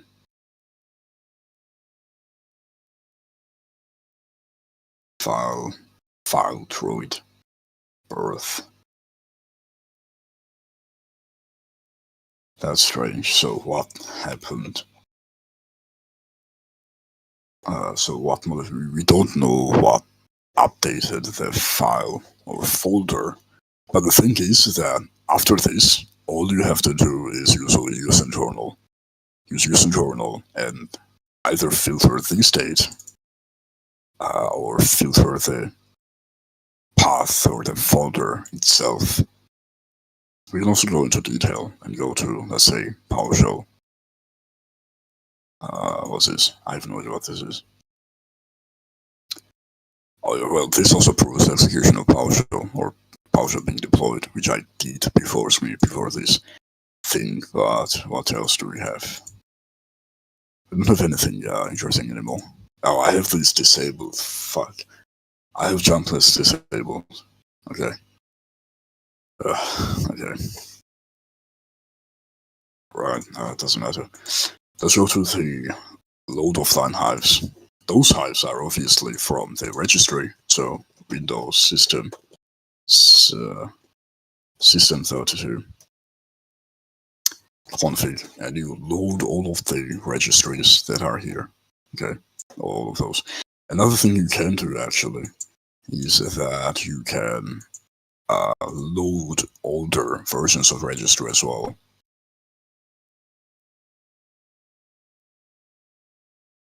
Right, you can just also automatically gather everything.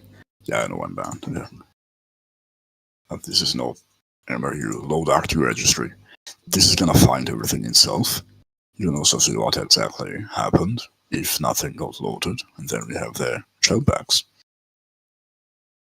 So the thing you do here from here on is check all of the folders, shellbacks, no packMRU, no, it's already here. It should be already loaded. So we have the modifications. This is going to show you dates of all of the modifications that you have. In documents, we have this folder, and we have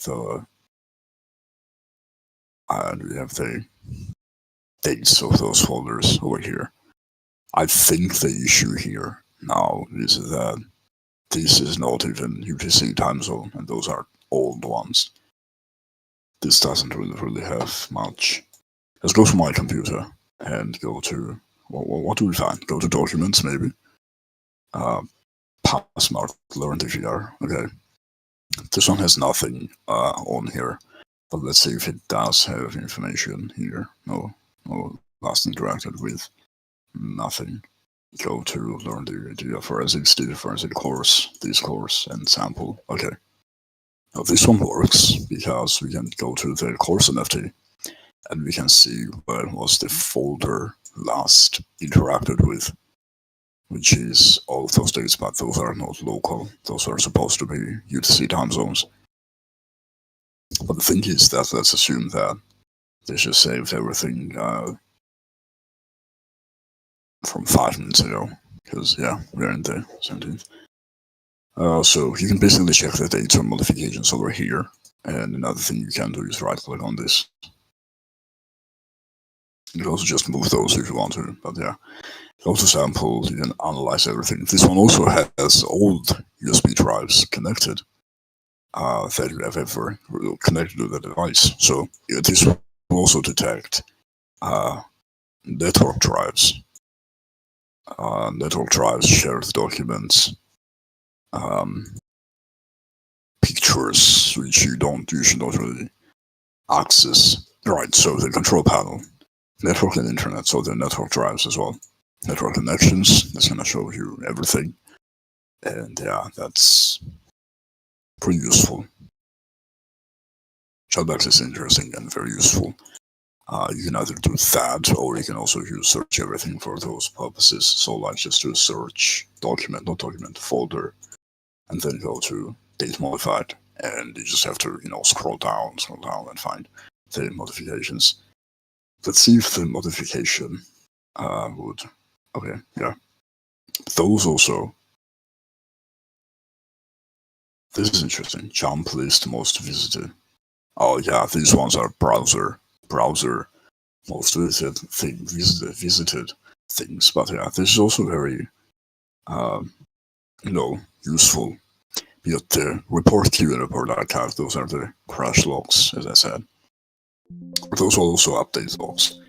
So, well, you know what to do. You watch the previous webinar if that happens. We also have the INET cache. INET cache is very useful because it shows you data from network drives as well as connected phones. So, for example, if they send you something through a phone, or you have a phone where you execute a bypass or a cheat connected to the device, INET cache is gonna help you. We can hold another webinar about that later, but you guys can also just read the research on that. Phone bypasses exist, yeah. Corridor, nice. Then what do we have? Let's see. So obviously, as we said, we know exactly what happens to the file when it is modified. We also know what happens to the file when it is properties modified. And that's all about MFT. And we also know what happens to the file if it is. Is that what you suspected on Cura? I don't remember, to be honest with you. I have no idea. It also doesn't really. I have no idea. I really have no idea. So that's all about MFT and MFT analysis. So I also showcased to you guys exactly how to use MFT information to read through some journals, so that's also good. Now we have the event logs. I really wanted to check if shellbacks was done, jump lists was finalized. I really wanted to check if jump list or the event logs are gonna log anything about the SDLit usage. because then I think the usage of Registry Explorer is a different topic because it's a very, very long and vast topic. So I'm gonna talk about this later in a different webinar. But now we're gonna talk about the event logs. So the analysis with event logs. The bypass is pretty simple to detect, turns out. What do I have? Where is it? Okay, let me just do a CSV. Oops. Yeah, let's put this here. And yeah.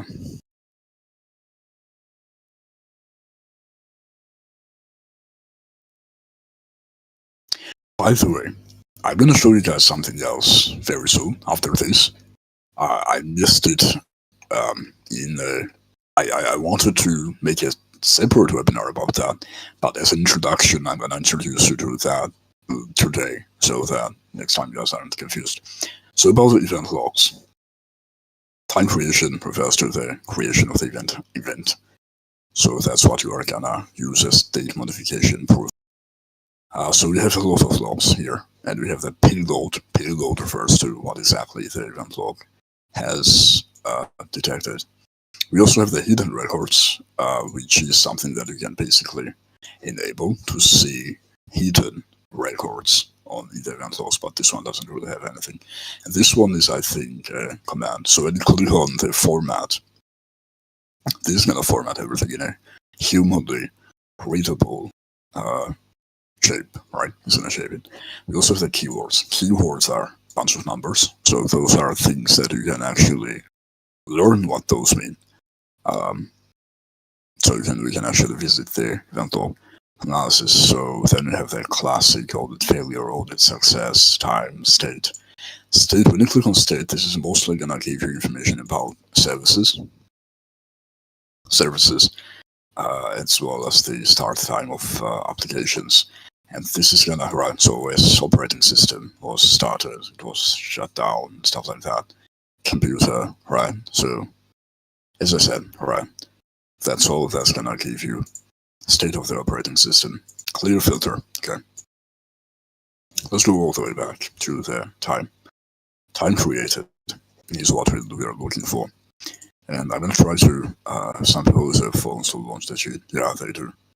That's how you can actually detect the from identification. So let's go to the time created, and let's go to 2053, okay. So it begins from the security audit logs, audit success, and administrative logon. Administrative logon is interesting. Remote host privilege token. Let's see. Let's see what happened. Logon IT payload. Okay, that's interesting. User system. Okay, I guess these logs every time I do an administrative. Alright, this is an audit, an administrative operation. So let me see. Wait, that's not even the. That's not even the thing that I was analyzing. No, actually it is. Never mind.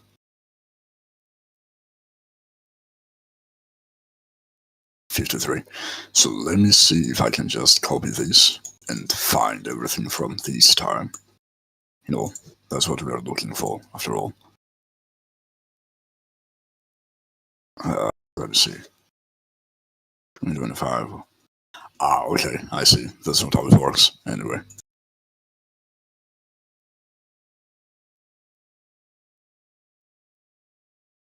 Yeah, let me see.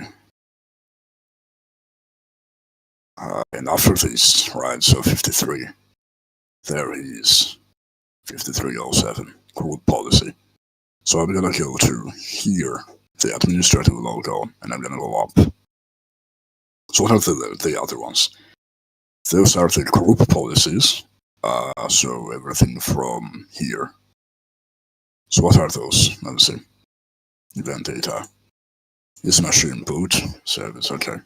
None of this makes any sense, to be honest, yet. What's this?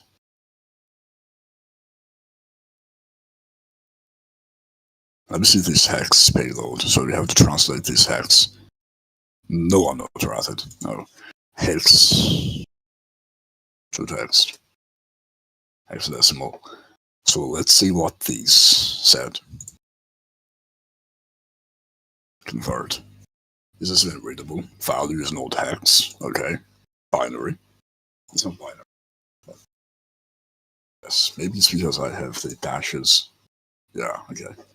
Let me just go to ChatGPT. ChatGPT. I think this is gonna translate it. It's easier and better. Let's go to these pages and let me see the most suspicious logs. Right, so this said that desktop app installer was also initiated when we used the sdelete, which is strange and it's pretty interesting, to be honest. I'm also going to translate these, so let me convert these to ASCII. Let's see what it says, if it even is hexadecimal.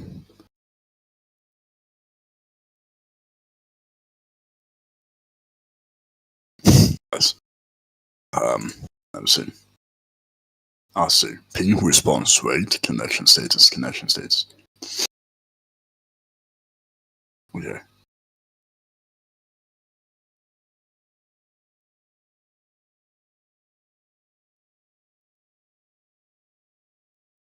But this is all administrative events, so those are 4.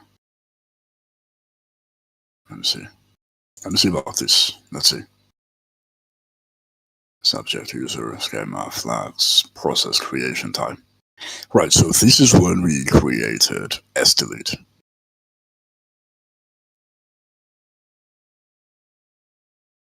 I think.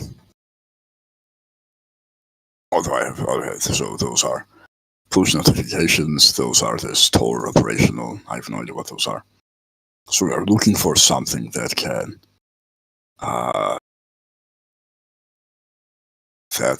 hint us to the sdelete usage. So far I can't find really pretty much anything. WMI activity should also show something. No, never mind.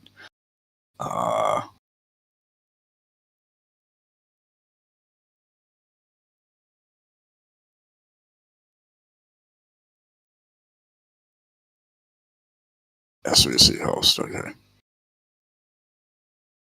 So let's see.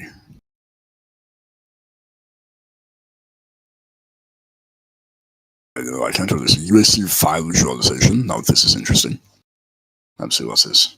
Domain name, account user. Process creation time. Okay, this one is a different one.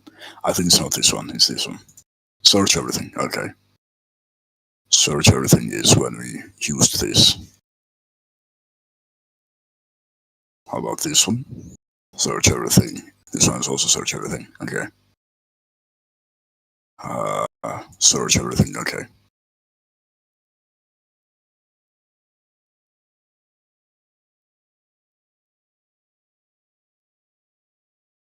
How about this one?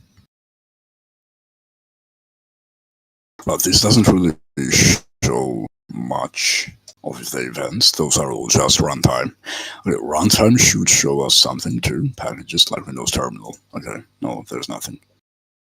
Yeah, no, there's nothing here. So it seems like it doesn't really. Kernel streaming, okay.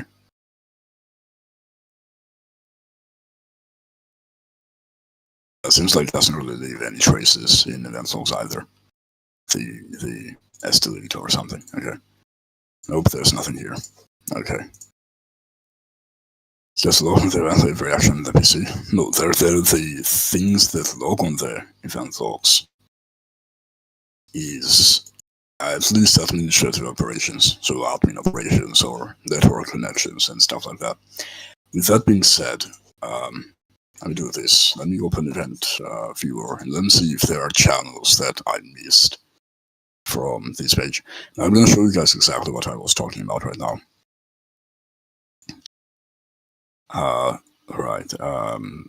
It's about OS forensics. OS forensics has volatility built in, so that's very good. Let me see, security, Microsoft Office alerts. Let me see, Microsoft Office alerts. Changes to the book. What is this? Book 1. Position type. No, this is nothing. It's 33. This is 38. Let me see if the ID is at 53. No, this also doesn't have 53. Does this one have anything about 53? No.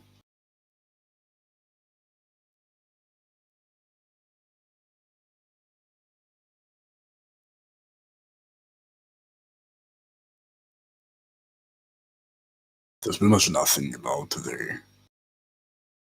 nothing that was modified today. Here, application, maybe application events is gonna show us something. There's 02, this is 02, we want 150, no, there's nothing, okay. Yeah, there's pretty much nothing over here. Shellbox Explorer, yeah, no. Continue using the trial version. Can reveal passwords here, of course. As Leonard Miller said, it's how much info the other. Yeah, exactly. Okay, so let me show you how exactly you would be able to use volatility. First of all, we have to go to the cases. You have the case selected, so you can go to the start, you go to the memory viewer, and this memory viewer gives you the static analysis, okay? So that means that if I just dump the physical memory of the device and when exactly I want this to be dumped, let's go to alternative DVR course, and let's dump this here and call this DVR course showcase. This is going to create 8 gigabytes of data, and then I'm going to show you the fastest analysis of the we're using for volatility here. Although you should already know that you should be very careful when using volatility.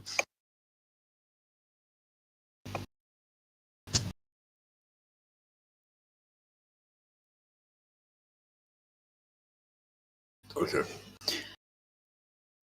I have no idea what this guy. What is he saying? What was Cassidy saying? Okay. Okay, let's do these. So now that the memory dump is created, we go through the memory dump file. And here's what you can do. You can either extract and view strings itself, or open memory image in Volatility Workbench, which is for Windows versions. This is Volatility 3, by the way, the latest version. They recently updated it. Then what you do, click on the Get Process list. Yes, this has to map your memory dump. So this is going to list all the processes that are currently running on my system. Progress is going here. So it is cached over here. So this is also going to download its own symbols. You can also download your own symbols for volatility if you want to also run a volatility webinar. It is a very extended topic. I can hold a webinar next week, so after the 2 days break, because I also have to make papers about it and explanations, voiceovers and stuff like that. So next week we're gonna have a volatility webinar, purely volatility webinar. I'm gonna use this, but the thing here is that Volatility Workbench doesn't really have what it takes to be able to analyze a lot of things in the thing, right, in the memory dump. However, this is also a very useless tool when it comes to screen sharing, because this is a digital forensic tool. So I'm going to be talking about this in a way of digital forensics, which means that's what it says, static analysis. Right, do you dump physical memory files without volatility? No, I don't. Right, so this has just mapped all of the all of the processes. Now we have the commands. We can use commands. The best thing that you can do here is the mod find, or you can also just do a driver scan. Okay, driver scan also works. Let's run this driver scan command. But first of all, you also have to run a command to identify updating caches for 106 FAS. Now it's going to give us the offset, start time, size, service key, and driver name of the driver. And I'm going to talk about this for a little bit.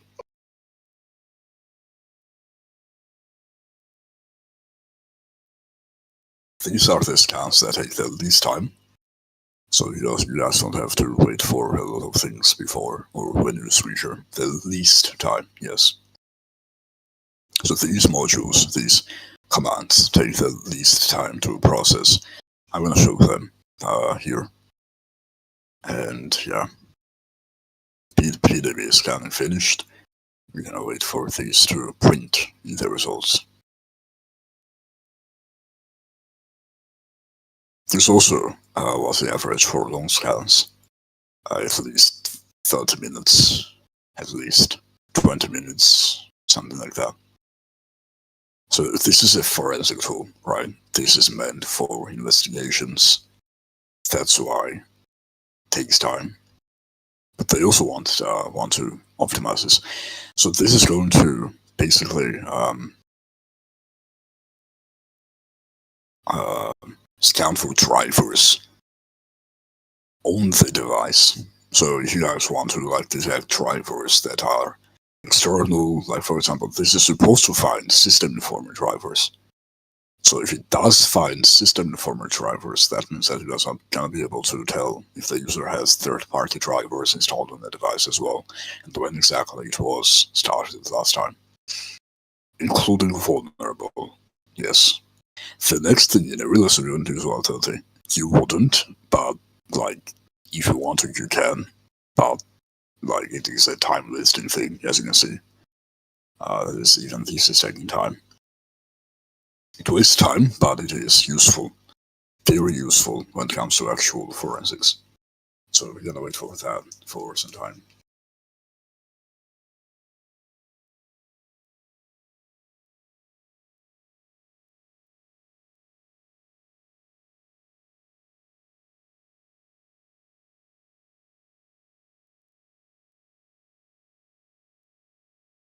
Absolutely not. Actually, you can't really use other stuff with this because it's gonna lock the system.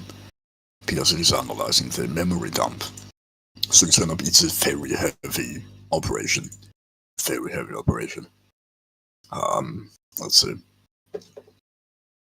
As you can see, this event takes so much time that it's just, it gets boring, let's say. Well, if you want important screenshots, right?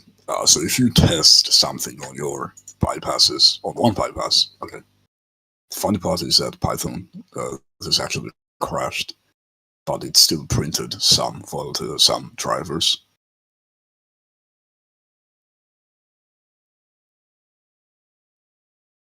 But none of them are system informer drivers, which is funny to me. Right, this is why I said that they don't really have volatility properly prepared for Windows 11. So clear the log. The next thing that you can do is to do the threads, right? So these two are the same thing, or systemic link scans actually. Let's do systemic links, because I think I remember that somebody asked me about this previously. So when you have captured the memory dump, you can also have the, if it is that important, is independent NSS animal problem more like in a forensic. Yes, exactly. This is for actual forensic. Yeah, okay, you're talking to him. Okay, yeah. Okay. Original start date, nice. What else do we have? Yeah, so this is actually for investigations, for criminal investigations, matter of fact. Because, well, there are civil investigations, but we don't really do that. At least I don't. And as you can see, this takes at least 5 minutes on each command. for the first time when you run this. Yeah, digital forensics is a law field. It's a legal field. Cybersecurity it's a subcategory of cybersecurity, but it is a legal expertise, right? So you actually, there is a police comes to you, the police tells you, they give you the device of a suspect, then you have to analyze that device, you have to give it back to them, you have to create reports, draft reports for it to be admissible in court, and this is a legal thing. However, it's not, to be honest with you, screen sharing, when you compare screen sharing to digital forensics, some nasty stuff, yeah, very nasty stuff. Because even OS forensics has an option when you do triage, for example, and do start and create a case. This also has let me delete this. This also has, okay, man, okay. This also has an option to make this case, oh, I just fucked up, I just selected, okay. To make this case, about, you know, child exploitation, and everything is confidential when it comes to that. So it's a very, these tools used for criminal investigations, well, as well as civil stuff, but it is more mainly designed for criminal investigations. And as you can see, this takes time. This takes time because what they actually do is that they capture the memory of the suspect's device, and then they take it in a forensic lab, which has huge and strong, very strong computers.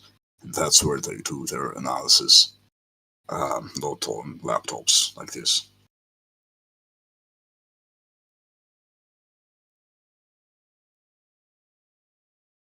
So yeah, I mean, this is useful if you are screen sharing somebody who basically has a monster computer.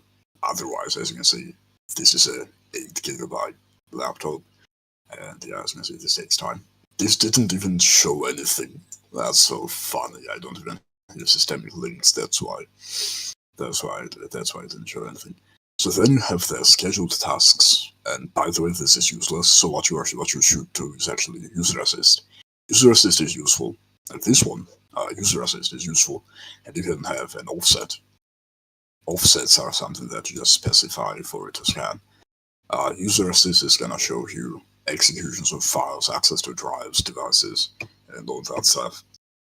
So this one is useful, right? So this one shows you everything over here, right over here, Excel, HD, blah blah. Yeah, so this is pretty neat, pretty useful. There's also another thing that you can do, which is malfind. So find malicious code, for example. Where's the malfind? Okay, it's here. You can also specify the process. In my case, let's actually let me do this. Let me actually do this. Oh fuck, I don't really have. Yeah, the issue here is that if okay, that's gonna be done in a different webinar. Like, forget what I just talked about. Let's analyze. What do we analyze?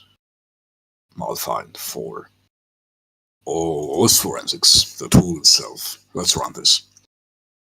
This is going to find a lot of malicious artifacts because OS forensics itself has a lot of things. Oh, never mind. It found nothing. Okay.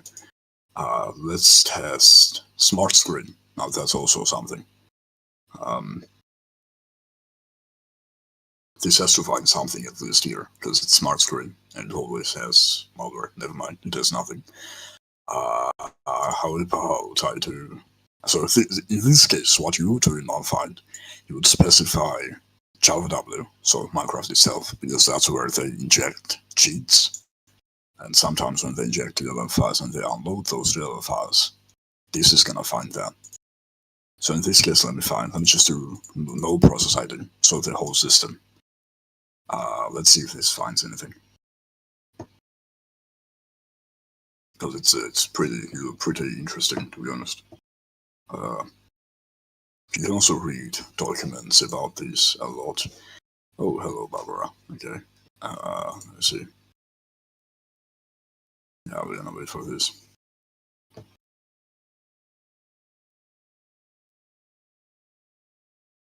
But yeah, so this is why I wanted to do a separate webinar about volatility. Because as you can see, this takes 5 minutes every single different command. And then I have to explain those to you. So for the next webinar, next week, I'm gonna have these prepared, at least in screenshots. So that it's easier for you. But at least now you know that this has volatility, and now you can practice volatility yourself on computers. So what I suggest you do now is that you should check what is normal on Minecraft with volatility malfind. So what exactly is normal if on the regular Minecraft? Because next time I'm gonna install Minecraft, I'm gonna inject cheats. I'm gonna showcase different comparison of the memory bytes. Okay, so this returned page execute read write. Okay, so MSNPNG, obviously this is an antivirus, that's why it has those. And this also gave us the binary of the file. So this gives you the files, and then gives you what exactly it found. So it gives you the offsets of those, which is quite interesting, because sometimes you're gonna find malicious code here, because this shows you exactly what was injected on the device. So if they use scripts and we analyze PowerShell, this is gonna give us the entire PowerShell code, which I think if I can find PowerShell, let me see PowerShell. Do I have PowerShell? No, I don't. We don't, right? Let me see. So it will also be somewhere like, by the way, we can also try registry, which is the most logical part, because registry should always have malicious payloads if it is misused by bypasses. Never mind. Okay. Is it either because this limits me, or there's something something strange? Let's also see search indexer. Search indexer is also very useful. Memory compression. Okay, memory compression is also very useful.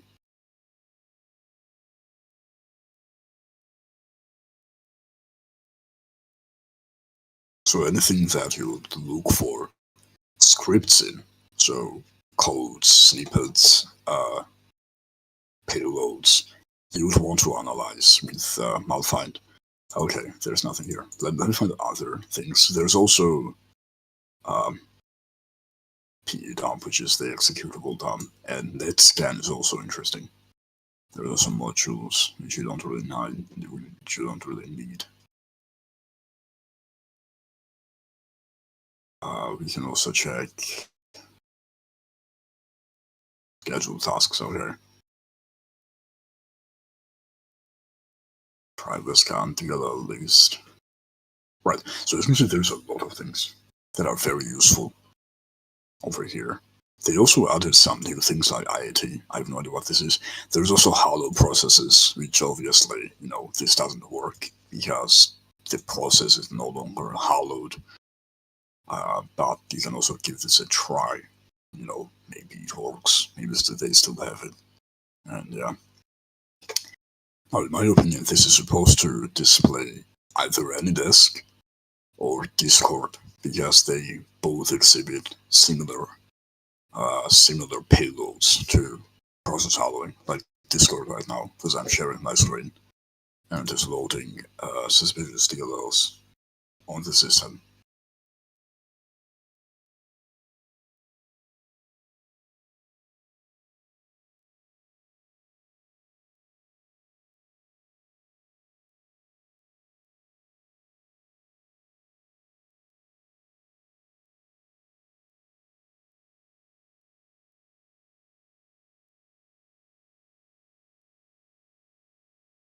Yeah, it's going to take some time. Do you have any questions in the meantime, so that we can address those later?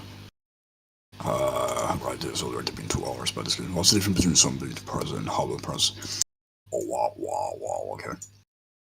Zombified processes are processes that have been killed, but they still initiate some payloads.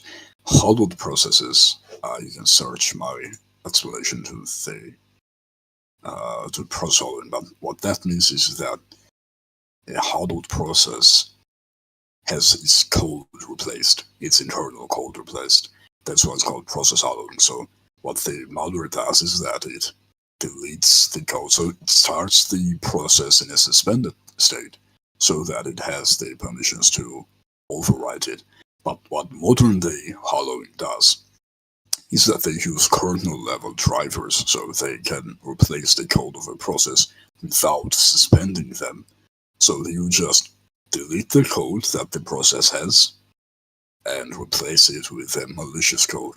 So even though the process is gonna look legitimate, it actually exhibits malware behavior. That's what process hollowing is. The purpose of that is to bypass antivirus detections because it's just code, right? And antiviruses don't read plain code, especially the processes that they have already verified. So there's that. Alright, so we can wait for these, and then we're gonna close this after. Do you guys have any other questions? I think I'm gonna hold a webinar about process hollowing too. Actually, yeah, I'm gonna do that. So thank you for reminding me that exists. Because there is no digital forensic course without process hollowing. So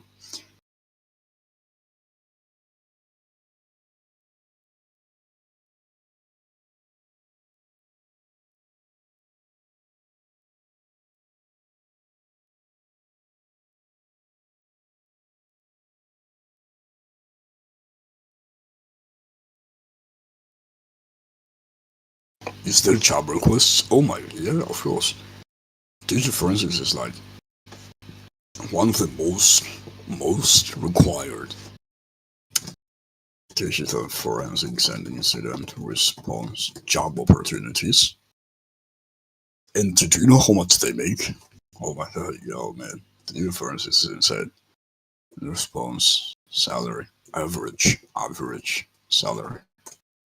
Let me just do the job opportunities.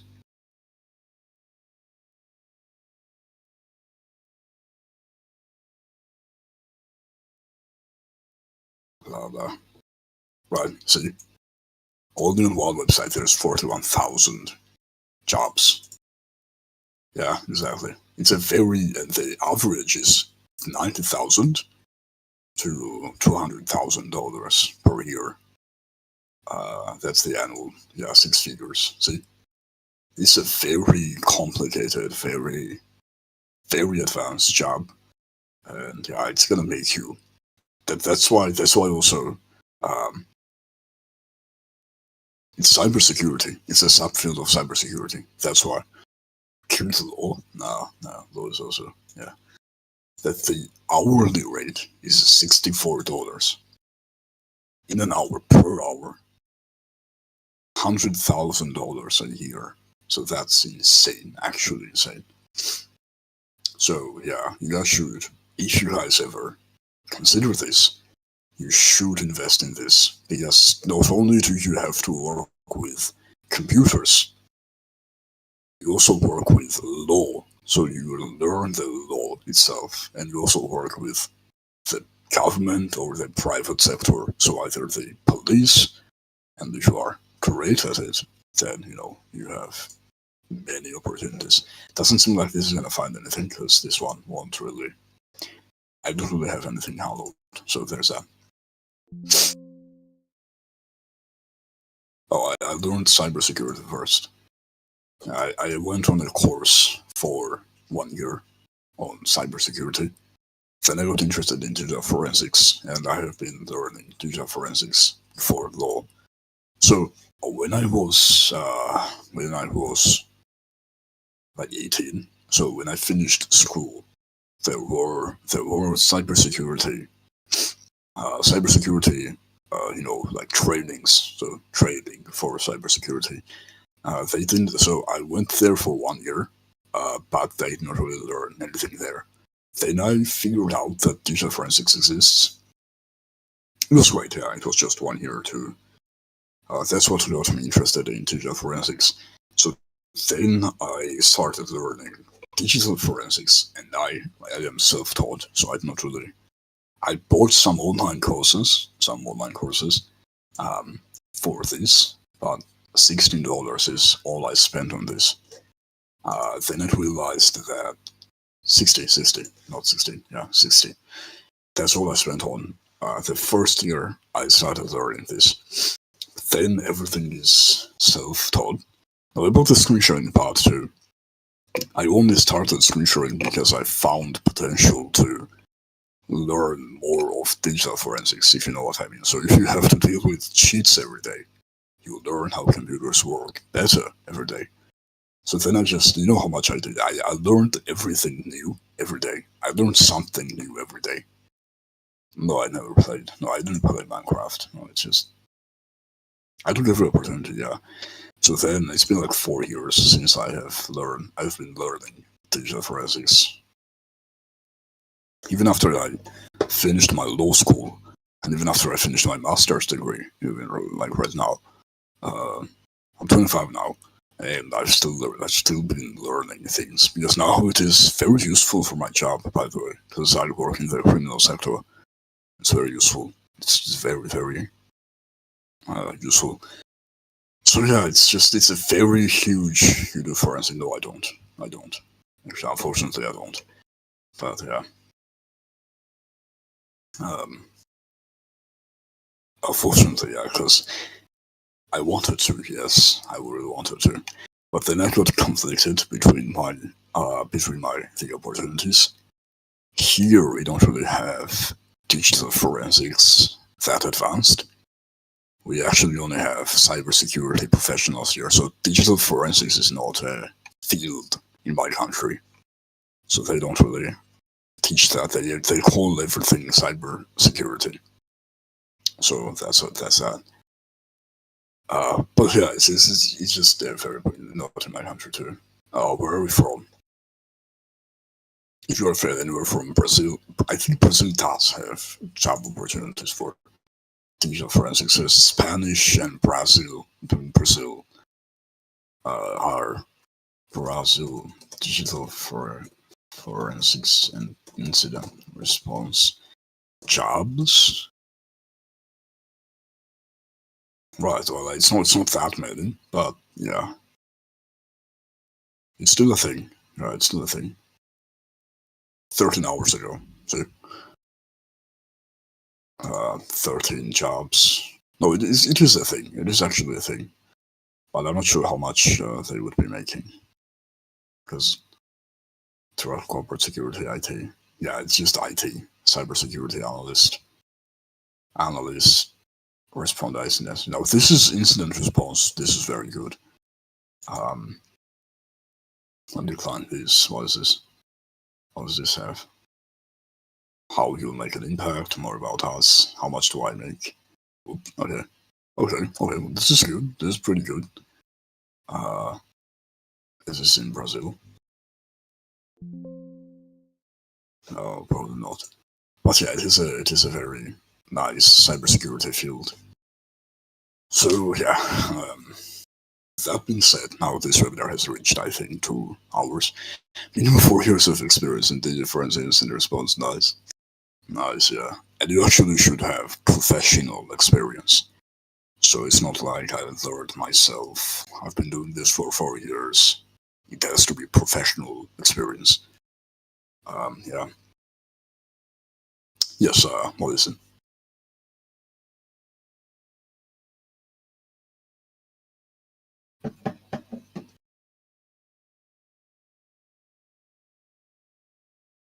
Yes, what is your... Do you recommend testing to improve the content? Do you recommend? I don't. I actually don't. Screen sharing is not going to improve your digital forensics skills. I was lucky because when I first started the criminal sector, I did do forensic investigations. Well, I watched and helped it happen with other cybersecurity It builds a base. Yes, it does build a base because it teaches you how computers work, actually. But it's not as quick as you actually getting a degree in a university. But yeah, well, I think screen sharing will help you, will actually help you. But what will help you more is that if you get actually harder bypasses to find, because those are the type of malware that people employ in real world scenarios too. Matter of fact, by the way, just the connection of, are there people doing those? Yeah, of course they are. They are doing worse things. By the way, just yesterday, I think. Wait, let me show you guys. Just yesterday, what happened is that if you connect Google with ChatGPT, there is an exploit that can get your account hacked. ChatGPT Google connection exploit. When did it happen? Was it? It should be yesterday. Okay, this is a different one. This is from August, last month. This March. Okay, but you get the point, right? It's still, it is a thing, right? They found exploits to these. Through the Gmail inbox, allowing to inspect your blah blah. So you're like security researchers, by the way. If I disappear, not have it, nice. Security researchers, by the way, also make a lot of money. I think if you guys want to be a very, fair path, then security researcher is who do the most work. Not just cybersecurity professionals, but they're also very good. Digital forensics is also good. But yeah, so you get the point, right? Render the following image. Okay, well, what is this?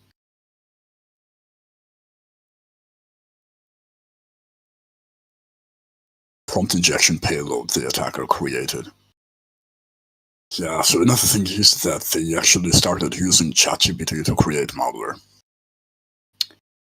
So yeah, so especially when you receive email, even if it is from friends, make sure that you never download attachments. Make sure you analyze the attachments first.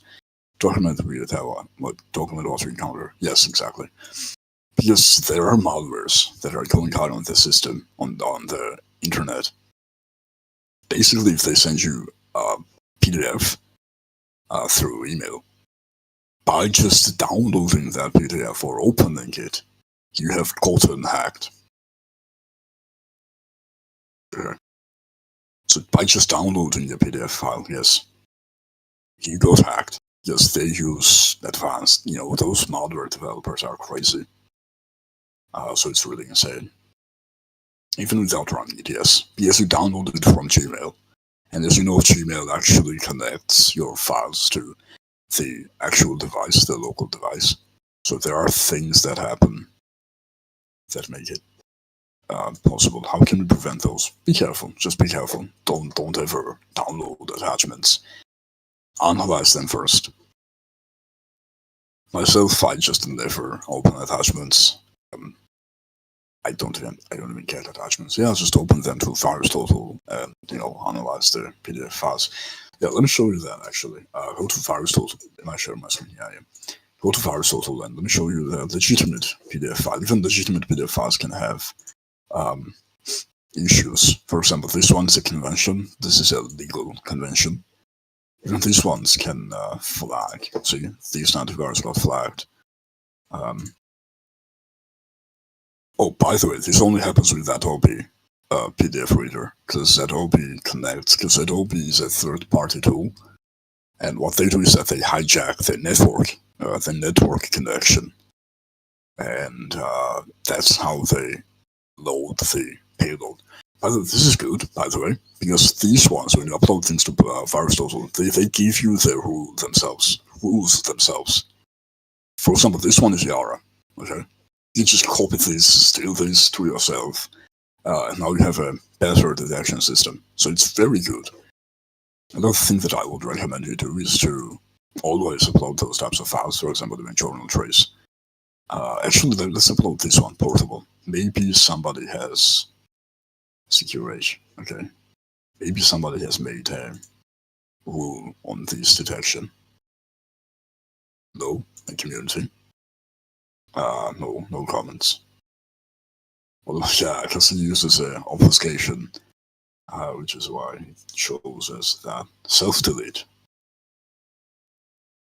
Obfuscation and self-delete. That's interesting.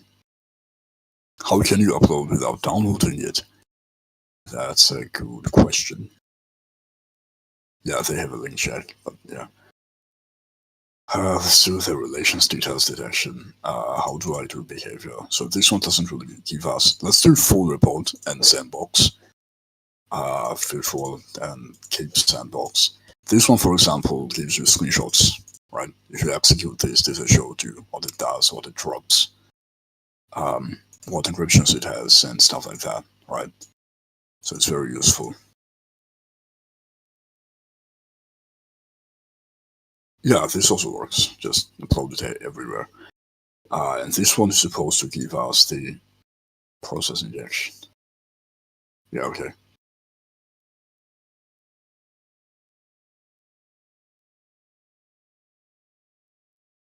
Okay. So these will help you non-malicious faster. Okay. This will help you actually analyze any bypass behavior because it's very useful. And also create rules for them. Payloads, for example. Mutexes. This is interesting. Mutexes. By the way, these things are the network connections. I think this is what got flagged on my device too. That's okay. We'll eventually get to the point where I'm gonna explain all of this to you guys because it's analyzing files and malware is very interesting. You just have to understand behavior. Okay, with that being said, this webinar is over. I'm gonna send you guys all of the papers now. You guys can also send me the recordings if you have them for others if you want to just say. So let me find these. What else do we have? Do I have anything else? No. Checklist.